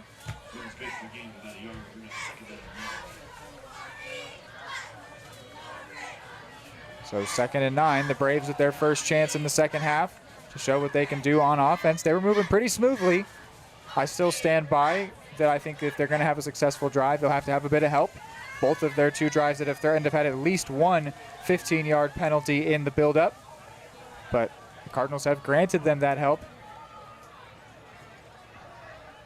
Braves here, 2nd and 9. Quarterback Caldwell. Donnell motions, he gets the toss. Tries to get past one, does get past one, cuts back across. He's got a lot of daylight. Prince Donnell is going to inside the 10, and he will be wrapped up by Preston White. A last-ditch tackle there, but a huge pickup for Prince Donnell. That one was massive. We were talking about momentum.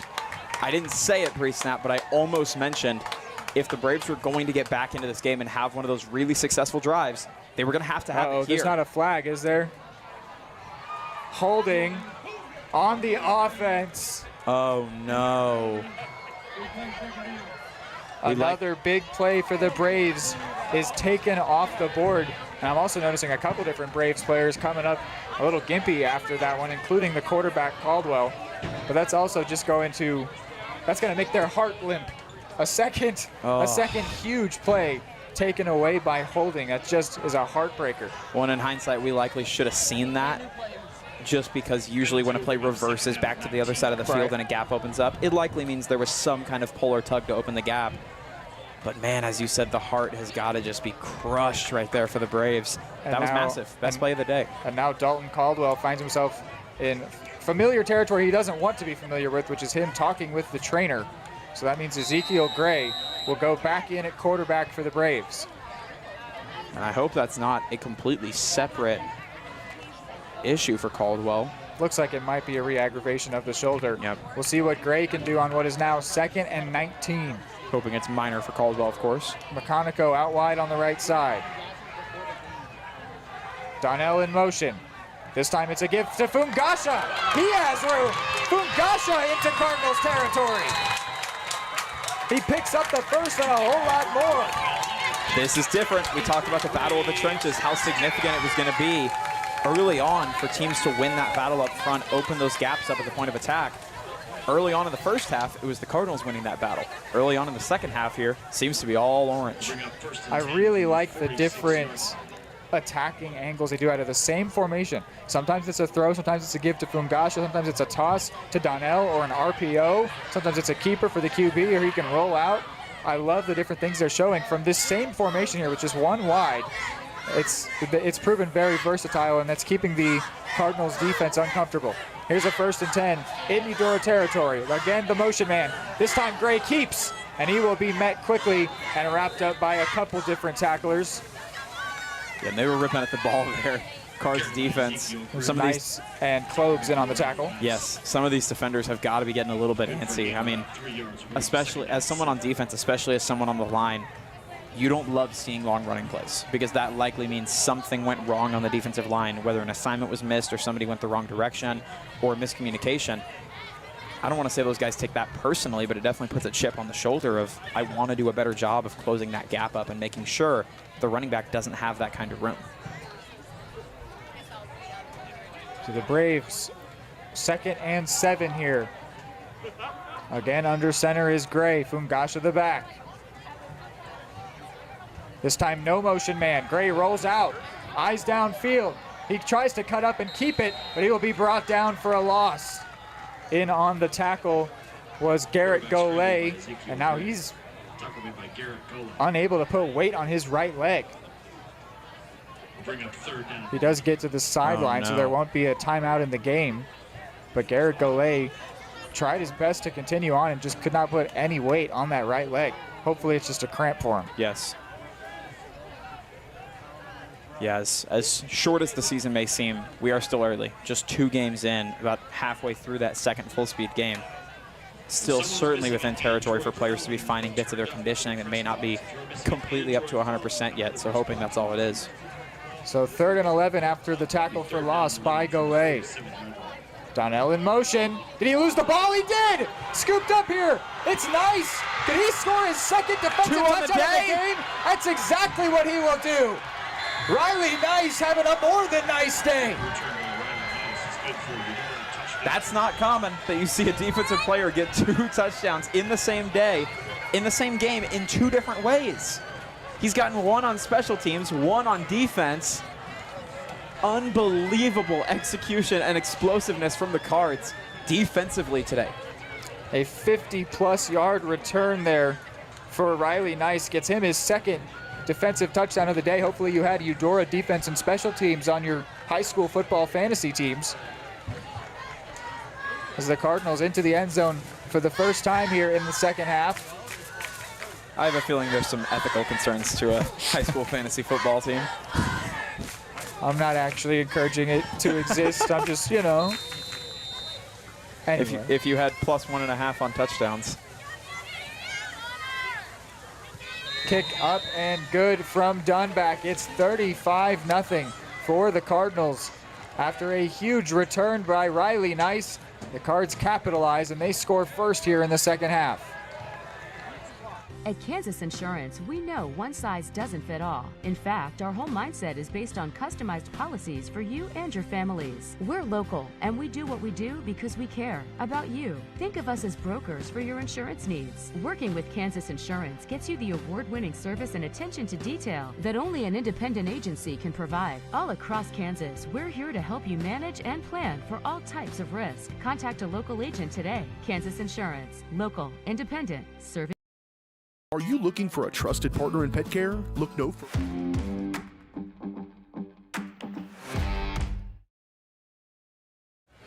Back here after the huge defensive score by Riley Nice, a 50-yard return to get into the end zone for the 2nd time today. He first got into the end zone on a dropped punt attempt by the Braves.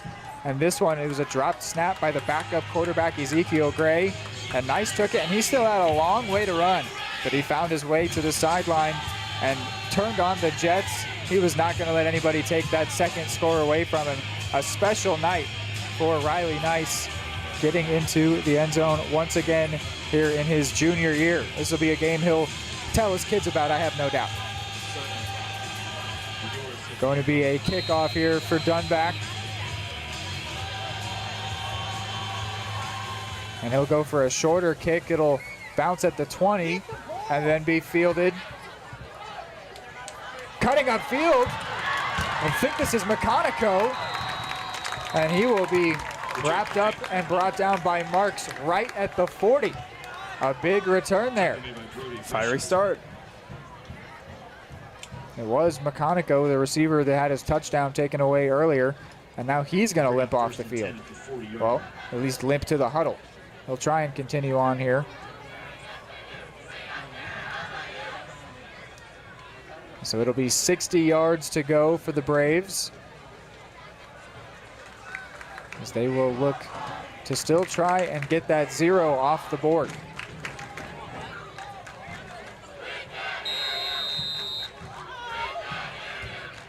.6:45 to go in the 3rd quarter.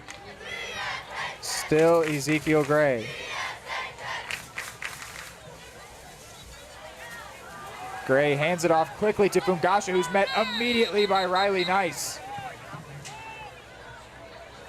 Yeah, that Eudora defense certainly still has their ears pinned back today. They have, after allowing those 2 large runs, they've sealed up the defense really, really well.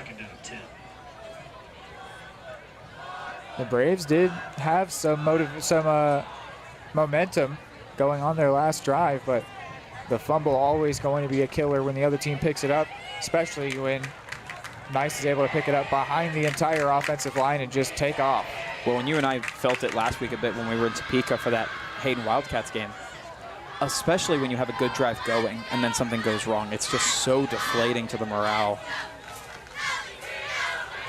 Here's a 2nd and 10 play. And a flag will come in. The play clock hit 0.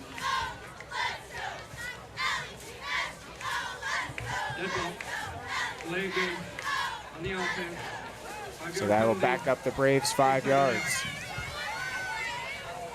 So I started doing a little bit of research here. Because of the current score, I was curious if there had ever been a time where the Cardinals had been able to shut out the Bonner Springs Braves in the history they had played. Going back to 2004, I'm actually not able to find an instance where the Eudora Cardinals won in a shutout over the Braves. In fact, first time I see them playing going back from 2004 to now was 2018. That was a 40-0 win for the Braves. Yeah, they were a very different team 5 and 6 years ago. Gray tried to hand that one off. It's a collision of a ton of bodies. But I do not know for sure what the history is going back farther than that, if they just joined the same league. I have a feeling that 2018 was the first year they were both in the Frontier League. But this would be a pioneering game in that case for the Cards if they are able to complete a shutout here. But they got a lot of time left to do it. And the Braves have honestly looked very promising. They have. This drive not going so well thus far. 3rd and 13 with the quarterback Caldwell still over by the trainer's table. He does still have his helmet and uniform on, crucially. But he is not out on the field. Not even as a receiver, which we saw a bit of in the first half. Yes. Yeah, that's just something for Cards watchers and fans to keep an eye on. A shutout would be amazing if they're able to get that done. Gray wants to throw, will throw. It's got a lot of air under it, and it's going to be intercepted. The Cardinals force another turnover, catching the floated pass from Gray. And the Cardinals will be in business in Braves territory. Intercepted by Braden Marks in on the pick. Man, this Cards defense they've been on it today. Truthfully, they have had very few drives, very few plays where they haven't looked like they knew what was going on, haven't looked prepared, haven't looked organized. Even more of it there. That's a very multifaceted play. The pass rush has to get home first and make that pass go up high. And then you've got to have the secondary and the second level of the defense with their eyes up, looking for the ball, able to go get it. Full team effort there, Reed. A full team effort. It seems like if the Braves don't get Caldwell back, their chances of scoring might be really shot. And I honestly wouldn't be rushing Caldwell back, even if he's like, Coach, my shoulder's all right. I feel like I can go. Yep. It's just this game's getting away from him. No need. Let's save him for next week. Yeah, keeping your starters healthy across the course of a season, I have a feeling will always take priority for a coach over one particular game, especially if that game is starting to look more and more like one you don't think you may win. Bonner Springs take a timeout. Maybe one of their coaches is rushing to go get some half-price pizza. We'll go ahead and take a break with them. Are you looking for a trusted partner in pet care? Look no further than Eudora Animal Hospital, proudly serving Eudora and the surrounding area since 1975. Eudora Animal Hospital offers a wide range of services, including wellness exams, surgeries, routine vaccinations, and emergency care. I just want to thank everybody in the community for trusting us with the care of their animals, and go Dogs! Schedule an appointment by calling 785-542-3265 or visit eudoravet.com. For the best care for you.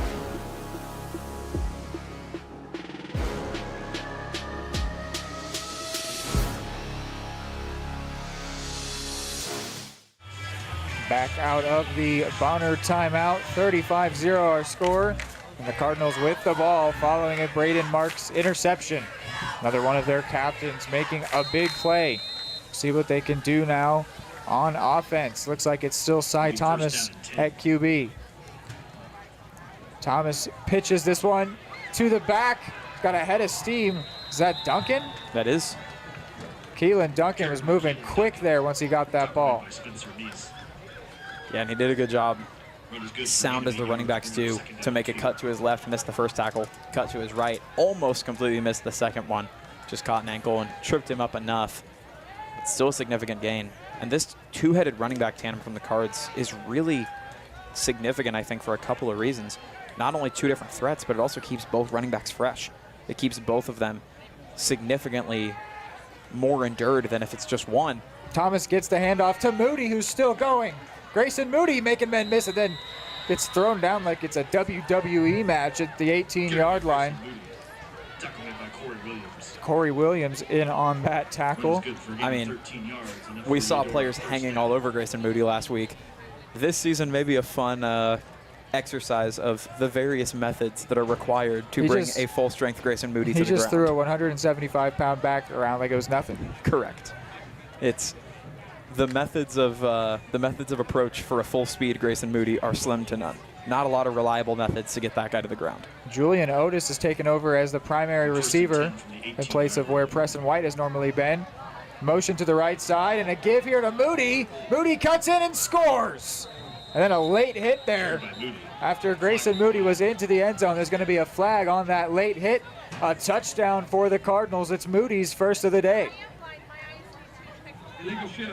Oh, whoa. That one may come back. That caught me off guard. Illegal shift rather than a late hit. I just figured that was what the flag was going to be, which interestingly, that means there was no flag at all for the late hit because you'd think they might cancel out. The Cardinals get hit with an illegal shift. Moody's touchdown taken off the board. So a big miss there for the Cards as a score for Moody is taken away, and surprisingly, he has yet to touch pay dirt, or at least for it to count now, despite being pretty highly involved. It's really been Keelan Duncan getting the bulk of the carries. Moody will get another chance here. Still up on his feet. Shifty inside the box and brought down by Prince Donnell.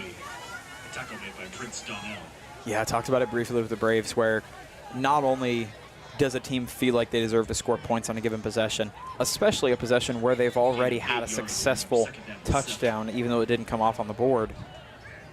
So Grayson Moody, I got to think, is looking at Coach Steffen and saying, keep me in, please. Like, I want to score that again. I want it to count.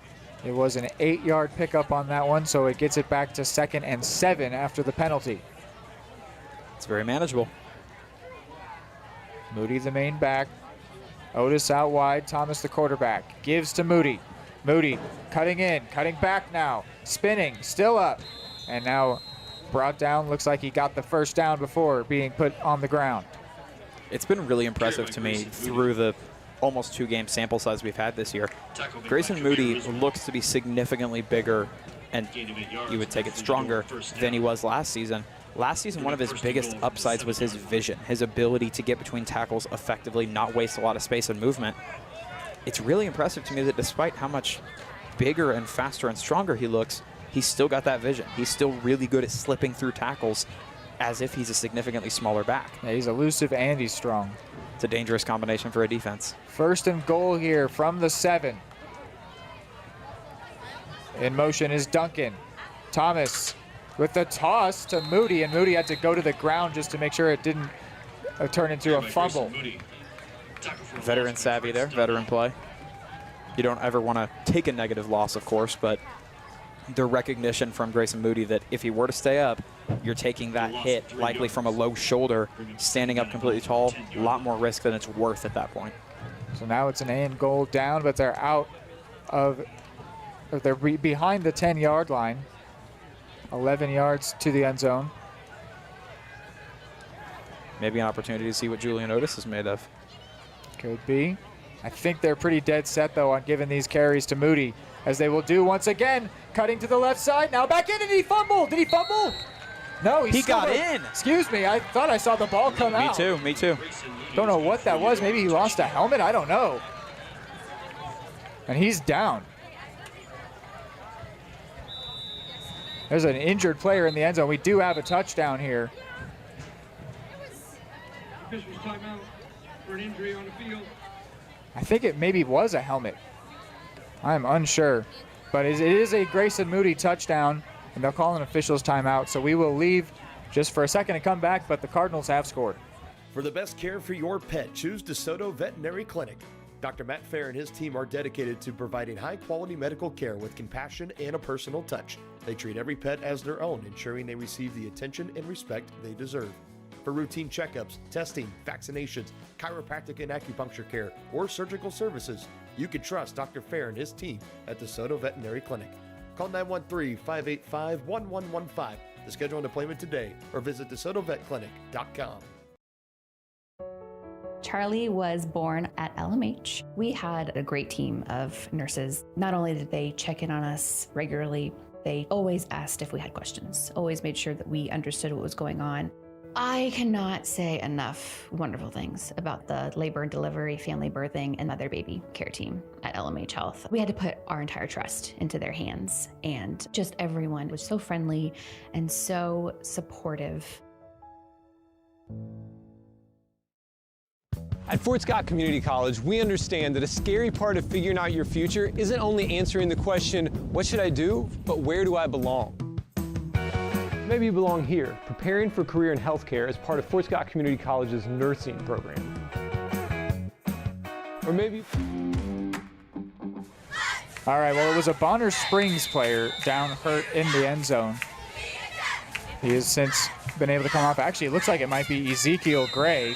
Meanwhile, Dunback puts that one up and scores. We'll go ahead and keep you here after the touchdown.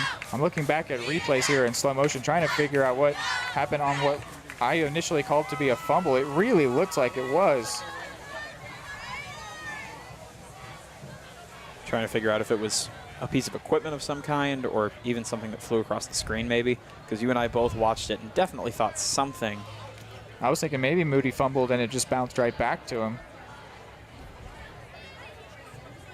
The ref certainly called it quickly. Didn't seem to take much time to study it. Yeah, I cannot tell going back looking at it in slow motion. But anyway, I'm just trying to give myself some credit because I yelled out fumble as our running back scored a touchdown. But Grayson Moody has his first score of the day, and it is 42-0 for the Cardinals. After he had a touchdown taken away by an illegal shift, he got back in the end zone a few minutes later, working hard on the drive, and so it'll be Dunback to kick off once again. In retrospect, though, Grayson Moody did get his touchdown. Yep. Which is awesome, because he certainly earned it. I think the Cardinals appointed him to get that touchdown. Yeah.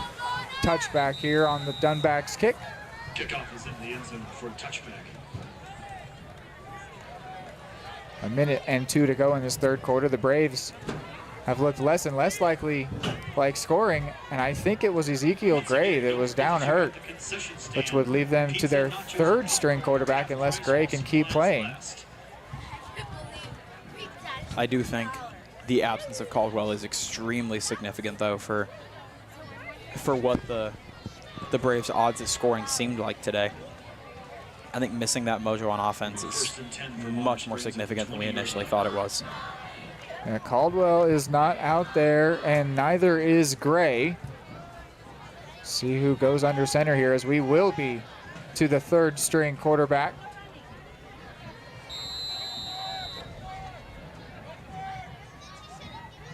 Tough to that tell. Looks to be, that's number 9. That's James McConico, the receiver. It is McConico. So he hands this one off. He's been playing a lot of wide out in this game. Had a huge catch taken away by a penalty. And yes, indeed it is number 9 leading the offense. He is here in his junior year, 6 foot 165. Bonner Springs not going to be excited that they're having to play their third string quarterback. You don't normally want to even know who your third string quarterback is at the high school level. You'd love that to just be left up to the imagination. Be like, oh, maybe he could throw, I don't know. And then you never find out. That's best case scenario. That is not what is happening here for the Braves. Play up the middle here on 2nd and 8. May have just been a sneak. Cardinals getting in some different players to get some experience. I'm looking at Lyric Langley here playing corner on the near side. And that will be the final play of the third quarter. When we're back, it'll be the 4th as the Braves try and get that donut off the scoreboard. That is into the third quarter with your... Charlie was born at LMH. We had a great team of nurses. Not only did they check in on us regularly, they always asked if we had questions, always made sure that we understood what was going on. I cannot say enough wonderful things about the labor and delivery, family birthing, and mother baby care team at LMH Health. We had to put our entire trust into their hands, and just everyone was so friendly and so supportive. Are you looking for a trusted partner in pet care? Look no further than Eudora Animal Hospital, proudly serving Eudora and the surrounding area since 1975. Eudora Animal Hospital offers a wide range of services, including wellness exams, surgeries, routine vaccinations, and emergency care. I just want to thank everybody in the community for trusting us with the care of their animals, and go Dogs! Schedule an appointment by calling 785-542-3265 or visit eudoravet.com.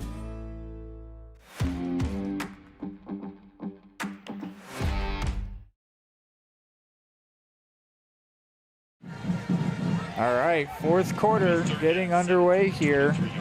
Cardinals have scored a couple times in that third quarter here in this second half.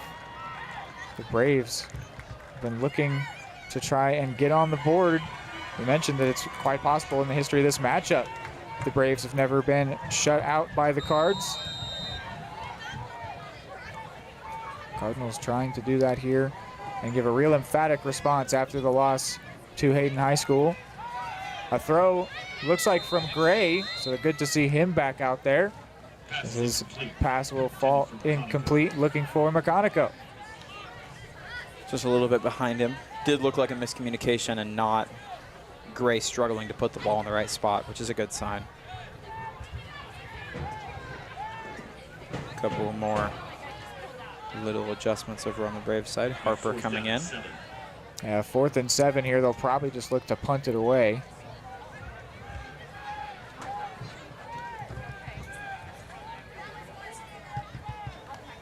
They've set up to punt it away, and that is exactly what they will do. A low-driven punt, but this one's going to roll for a while. Julian Otis opts to just let it continue to roll, and it'll go out at the 39, and McConico is limping as it goes out at the 39. The Braves just cannot catch a break. Likely a cramp, it looked, which is better than some of the possible alternatives. Yeah, he's stretching it out here. But a lot of Braves players have left the field exasperated, not feeling great. Yes. Cardinals putting them through the ringer.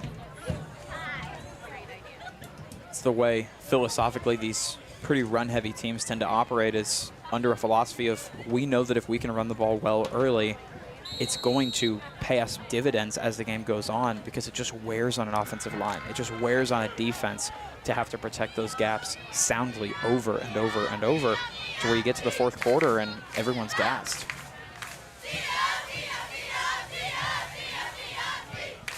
First and 10 play. Handoff here. Houston Carnegie is the quarterback. Gives this run. Let's see, is that Grayson Moody? Why did I even hesitate to say his name? Just figured if we're switching quarterbacks, we might change up running backs, but no, it's Houston Carnegie in there, handing to none other than Grayson Moody. Well, mentioned it briefly earlier, and it may be showing itself a little bit more now. By using two running backs for so much of the game, it means that Keelan Duncan and Grayson Moody, odds are, probably feel pretty good right now. Both of them likely don't feel the way they would in the fourth quarter of a normal game, because neither one of them have taken a full game's worth of snaps. Another first down play. This time another give to Moody. Got past one, past two. Goodness, how did he fight for that yard? And it was a tough wrap up there that eventually brought him down. They say McConico, but to me sure looked like Tavi Unjarogi made that tackle. Maybe he didn't credit him with the tackle because he didn't have to say his name. Possible, altogether possible. Number 26 looked like the one that wrapped up Moody there in the end. Moody was being pulled backwards by his shoulder pads and his torso and fell for an extra yard anyways. 2nd and 6, and the Cardinals re-huddle here after they were looking like they were about to set up. They've still got 10 seconds on the play clock as Carnegie's getting the call here. They might run out of time and have to call a timeout. I think they're actually intending to call a timeout. Yep. That is what they're doing. Just run as much clock down as you possibly can. So at this point, you're playing endgame. 8:41 to go here in the fourth. Cards call a timeout. We'll go ahead and take a quick break too. At Fort Scott Community College, we understand that a scary part of figuring out your future isn't only answering the question, what should I do, but where do I belong? Maybe you belong here, preparing for a career in healthcare as part of Fort Scott Community College's nursing program. Or maybe you belong on stage as part of the Hounds band or theater department. I don't know where you've been or where you're headed, but I know we're saving a spot for you because you belong at Fort Scott Community College. More time before you wake up in the wild. Our natural world needs us now.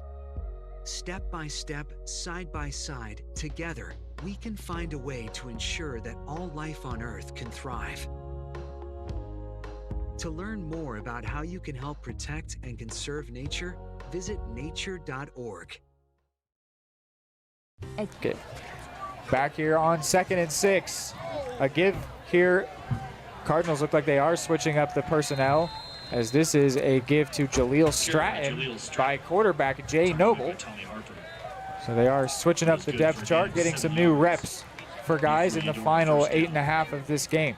This is a beneficial thing, though. I mean, whether you're up by a lot or down by a lot, when these backup second, third stringers are able to get reps in, it simulates situations for them that they wouldn't necessarily see in practice. A lot of these players often don't get the opportunity to run a 2-minute drill or to try to run a scoring drive. So it's really cool that they're getting the opportunity. All it really means to me right now is that later in the year, this Cards team is more well-rounded. All these players have experienced these situations, a little more familiar with them. We were already seeing some rotation defensively as well. I'm going to apply some pressure to these third stringers. I want to see them maintain this shutout.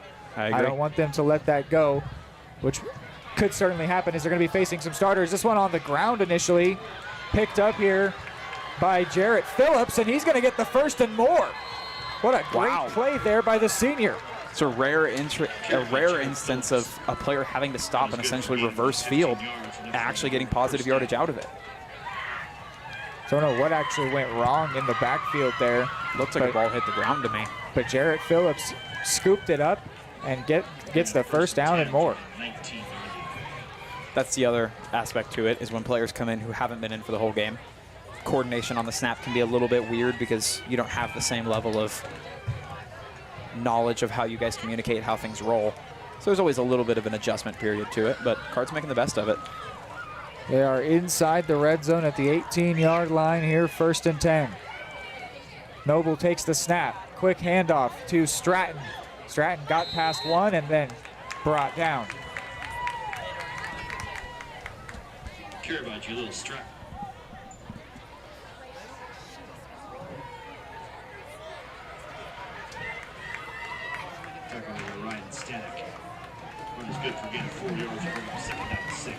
They give 4 yards to Stratton on that carry. Cards letting as much clock run as possible.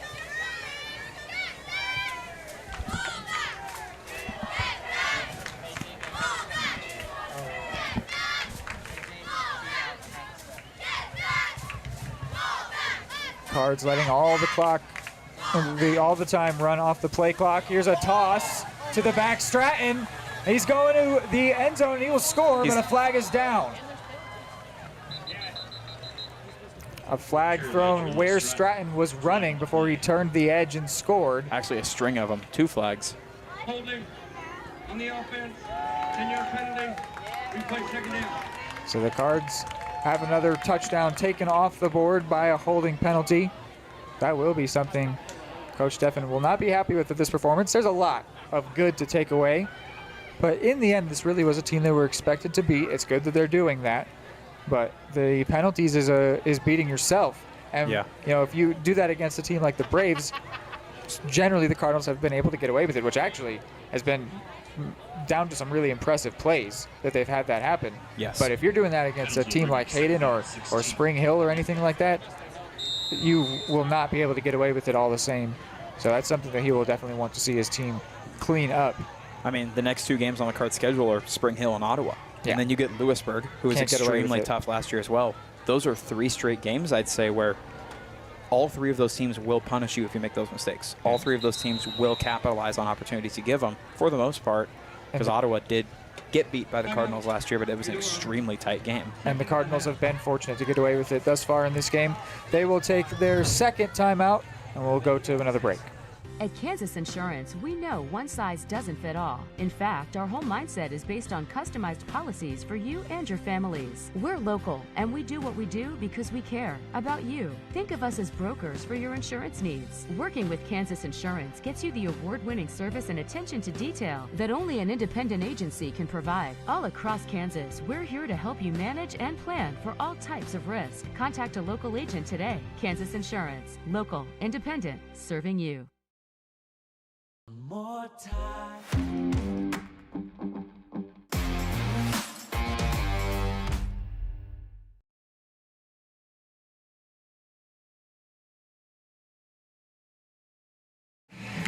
Back here on 2nd and 10, 4:51 to go after the Cardinals took a timeout. They've got some players in that will be depth options as the year goes on, getting some reps, getting some more comfortability. Brian De La Rosa out wide on the right side as Noble in at QB. One of the upbacks is Nick Campbell. And this one will be towards Phillips. It bounces around and he can't pick it up. Still loose. Oh, my and I think maybe does now fall on it.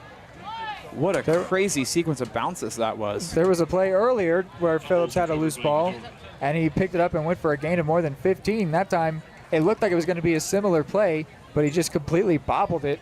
The defender, Isaiah Milton, couldn't get it, and then I think Phillips did manage to fall on that one and protect possession for the Cards. Wow. Also, fortunate bounces of the football. That first drop that bounced back into their hands. Footballs are unpredictable. They don't always bounce back to you like a basketball would. So 3rd and 11. There's a lot of different players for the Cardinals try and get a score of their own. They thought they had one for a second, but taken away by a holding. Noble takes the snap. The give here. Ahead of steam for Phillips. And he is tripped up. Did he get to the first down marker? No. He's a yard short, so it'll be 4th down. You know what I think? What do you think? I think you should go for it. Everybody hates field goals.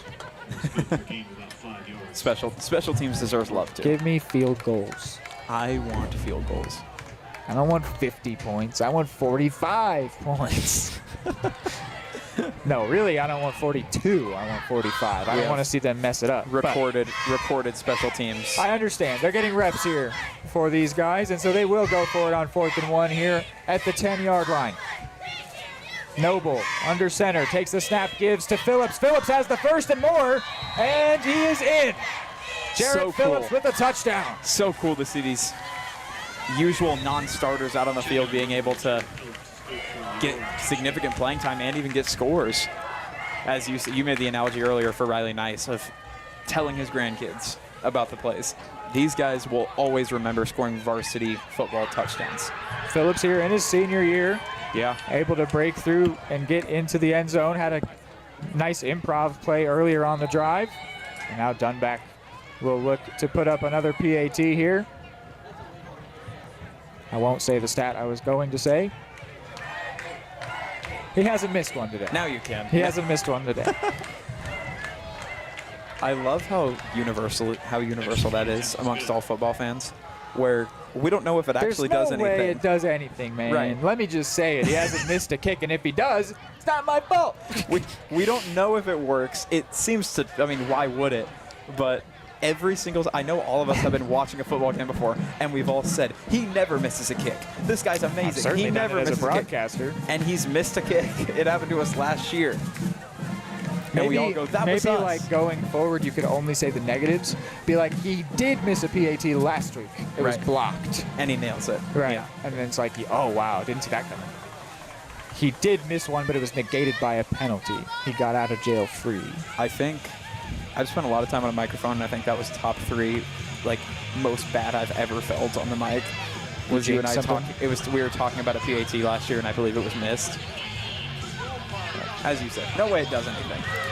Purely unfortunate timing. You know what, though? I've had that mindset during baseball seasons and been like, man, does it? Does it? Like, what in the world? Does it really? I want to understand why announcers' jinxes are so... Because I'm thinking, like, you mentioned a guy's hitting streak because it's impressive, and so then it's impressive, so it's hard to keep up, right? Correct. So there's got to be some, like, there's no core, I don't know. Anyway, kickoff here goes out of bounds, so the Braves will start at the 35-yard line. Decent position here, but looks like it's also running clock. Yep. So Braves might not even get another chance here. Maybe one more play if they want it. It is interesting, though, that announcer jinx is so universally believed in that it is a thing in the world of announcers. I don't know that I believe in it, but I don't want people to get mad at me. Right. I believe that others believe in it to the point that I just let it go. I believe that it is a believed-in phenomenon. Right. And people will get mad at me for it, so just don't mention that he's made all of his PATs today. Don't even mention it. You want to give the players their glory, though. Yes. If a guy's made 50 straight PATs, we want to talk about it. Running clock still. It is. Yeah, Braves not moving quickly. They will get out there now. Probably one last play today. play clock means they will likely need at least one more snap. First and 10 from the 35.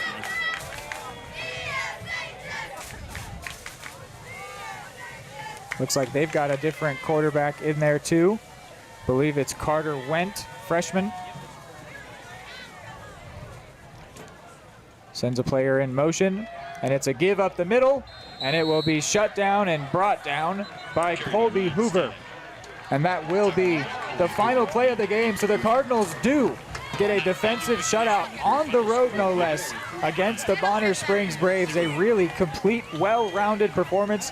A special teams touchdown, a defensive touchdown, a passing touchdown, multiple rushing touchdowns.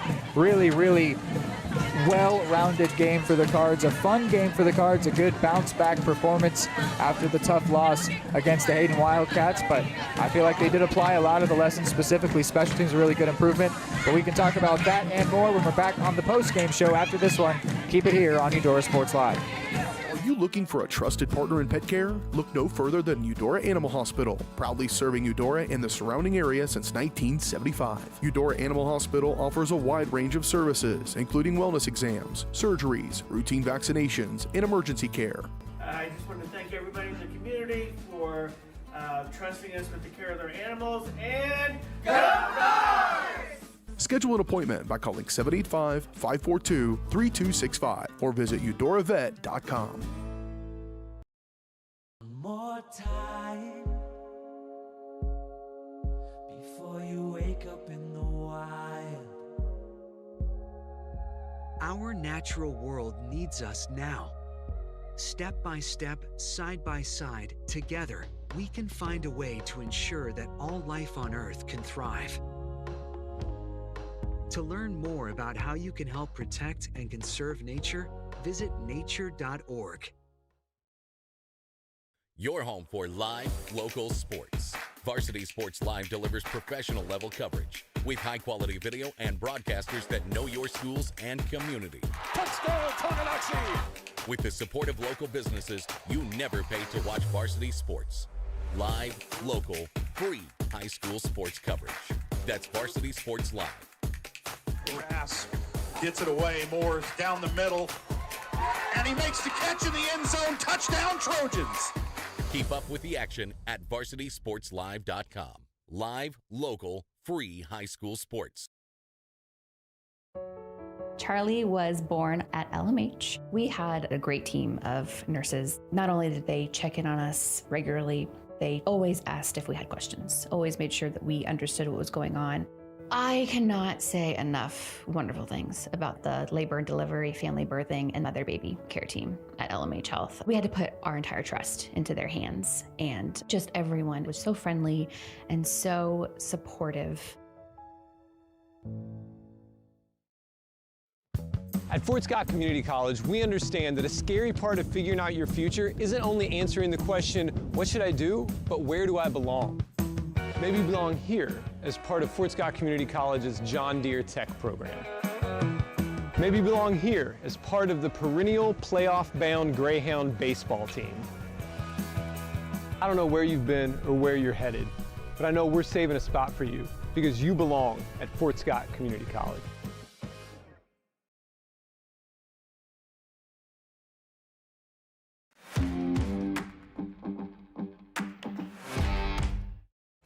All right, post-game show brought to us by Eudora Animal Hospital. Post-game, for 40 years, Eudora Animal Hospital has been caring for pets and livestock with fair pricing, trusted service, and compassionate care. Pet owners from across the region trust their four-legged friends to Eudora Animal Hospital. To learn more, you can visit eudoravet.com. So a 49-0 win for the Cards, a comfortable victory in the end. I mentioned the different diversity of the touchdowns. It started off with a rushing touchdown, then a special teams TD, a passing TD, then another rushing touchdown. They had a touchdown negated, and then a 50-yard defensive return touchdown, and then a couple more rushing touchdowns, one from Grayson Moody, one from Jarrett Phillips. Lots of scores for the Cards, 49-0. Somewhat of a historic performance here, shutting out the Braves on the road, and a really good bounce back. Hayden, what do you make of it, specifically first just this game, and then in the context of the season as well? Yeah, first off, for the game alone, It's historic. First things first, to our data, we've never seen the Cards been able to get a successful shutout on the Braves, so that's really big. But they just cleaned up a lot of it. I mean, a lot of the things last week where we said we want to see improvement on the special teams. We want to see improvement on the execution on offense. We want to see the defense play just a little bit tighter. We saw potential from the defense last week, but we wanted to see that realized a little bit more across the full extent of the game. And we saw that today. Of course, as you said, we're not going to get to everything was perfect, because this is a team that they beat last year that we expect them to beat this year. But this was in more dominant fashion, I think, than they did last year. They didn't score as many points, but they did it so efficiently. The points came consistently through the same methods. It was repeatable. It wasn't one big play here and there that you're able to get against a team that may not be quite as capable of punishing you for it, but you may not get those big plays somewhere else. This felt repeatable tonight. A lot of this felt like something they can take to a good team, like, say, Spring Hill next week, that they can just continue to deliver on over and over. Keelan Duncan was so effective. Grayson Moody was so effective. It was just a really good performance. Coach Stefan, of course, is always going to have things that he will look at and say, hey, I want to be better here. Still pre-snap penalties today. Still false starts. The Cards giving multiple examples, one drive today in particular, where the Braves moved almost the full length of the field purely on Cardinals penalties. So there will be things like that Coach Stefan wants to improve on and be better at, of course, and that'll make this team better. But I think it was a really good showcase of the things they were able to fix from last week. And in the viewpoint of the entire season, I think it prepares them. I think it puts them in a good spot to go to this 3-game stretch of pretty tough opponents and apply the things they were better at tonight, learn, again, against good teams, what they still need to be better at, find those cracks in the armor and continue to work through them. But this was extremely impressive and gave me extremely hopeful feelings based off what we saw tonight, Reed. I think it was impressive. Yeah, I think that it was a really good performance. The penalties will be a big talking point for me in the middle of the week when I talk with Coach Stefan. And all around, you know what? I really feel like the Braves grew into this game. Like, by the end, they were playing as a much better team than they were in the first quarter, and that the Cardinals still beat that better team. You know, I don't think the Braves were able to really capture it in a bottle enough to capitalize on drives, but when they were driving, they looked really good. And then on defense, they had times where they looked pretty decent, and the Cardinals were still beating that version of the Braves as well, which is really good, really encouraging. And I think that they've got some really valuable reps in the second half especially, and late on in the first half. I think the Braves really made them work for it. And so, yeah, it is a slightly, 5 points fewer in the score for the Cards this year compared to last. But I think that that's because they played a tough team today, and that team grew tougher throughout this matchup. So, you know what, what the Wildcats were to the Cards can also be to this Braves team. I think that the Braves team got better in this game, and the Cardinals can also come out with a pretty good victory they're going to feel good about. They did. That's a really good point to bring up, I think, is that especially in the fourth quarter, the second half as a whole, but particularly in the fourth quarter, the scales were not tipped near as heavily towards the Cardinals in terms of how they were playing as they were in the first half. That was a different Braves team for sure. And I like that for them a lot, that I think the analogy is very true. This can be for them what last week was for the Cardinals, where they give themselves things to look at, a lot of things to critique, but they can also look at it and point it out and go, hey, we did really well at this in the fourth quarter. We did a really good job at our playing the run in the fourth quarter. We did a good job on offense. We were running the ball well. We were managing the clock well. And that's important for teams at this level, but the overarching theme is just going to be how strong the Cards look today in all facets of the game, really. I forget exactly what Coach Stefan told you about how he was wording all three phases, but they were good in all three phases today. I think that's extremely significant going forward. Yes, I think it was good plays on offense, stop the run on defense, and be special on special teams. Yep. And they did score that one touchdown on special teams. I think they had an all-around pretty good day. There were some good kick returns for the Braves, which I would think for a team that's a lot inferior to the Cards, that's a bad sign. I think that kick return, punt returns will likely still be a bit of a struggle as this season goes on. Yeah. But the Cardinals had good returns of their own, which is a great response if you can do that. And yeah, I mean, there were certainly improvements. The touchdown to Riley Nice on the punt kind of just fell to him, to be honest. It's a great play. The other one, the 50-plus yard return, was unbelievable for him, and that was a spectacular play. Yeah, there's some fortune involved in some aspects of this sport, though. That's just the way it goes, that though. Second, yeah, just that second touch, the first for nice, the second of the game, where it kind of fell to him. I mean, yeah, it's a special teams play. They didn't do anything wrong. They got into the backfield. That's good. That's football, though. Yeah. I mean, a lot of the game is based on a ball is going to bounce your way unexpectedly. What can you do about it? And in that scenario, I do have some confidence in the fact that the Cards did do a positive thing with it when the opportunity presented itself. Yeah, a great day for the Cards, a great day for Riley Nice, and also a good day for Jarrett Phillips, a senior, getting into the end zone. Love to see that for him. They're late on in the game, but really good all around. Cy Thomas with a lovely passing touchdown. Really cool game. Looking forward, it's going to be Spring Hill next week, and they are a scary, scary team. Spring Hill beat this Bonner Springs team 47-7, and today they beat Tonganoxie 35-0. So wow. They are a very dominant team. So thus far 2-0. They will be taking on the 1-1 Cards. It'll be the home opener for Eudora. I will not be there for that one, but Hayden Harves will be with you on that call. And, yeah, that will be an interesting one, the home opener for the Cardinals. They've got their match made. It is a tough one. Probably could be the best team in the Frontier League unless they beat them and say that maybe they are. Maybe the Cardinals could be that team, but Spring Hill is going to be a tough, tough matchup, and it is exciting that we'll get to see that next week. But, yeah, Hayden, anything else you want to add here on the end?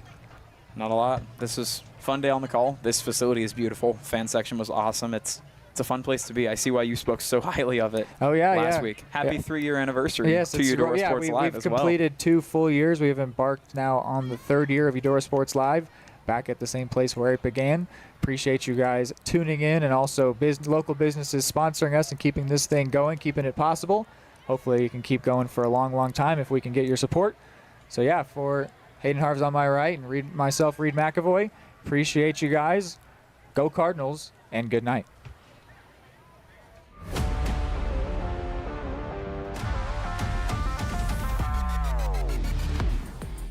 From the gridiron to the hardcourt, the pitch to the mat, don't miss any of the action. We're there with live, local sports coverage at VarsitySportsLive.com.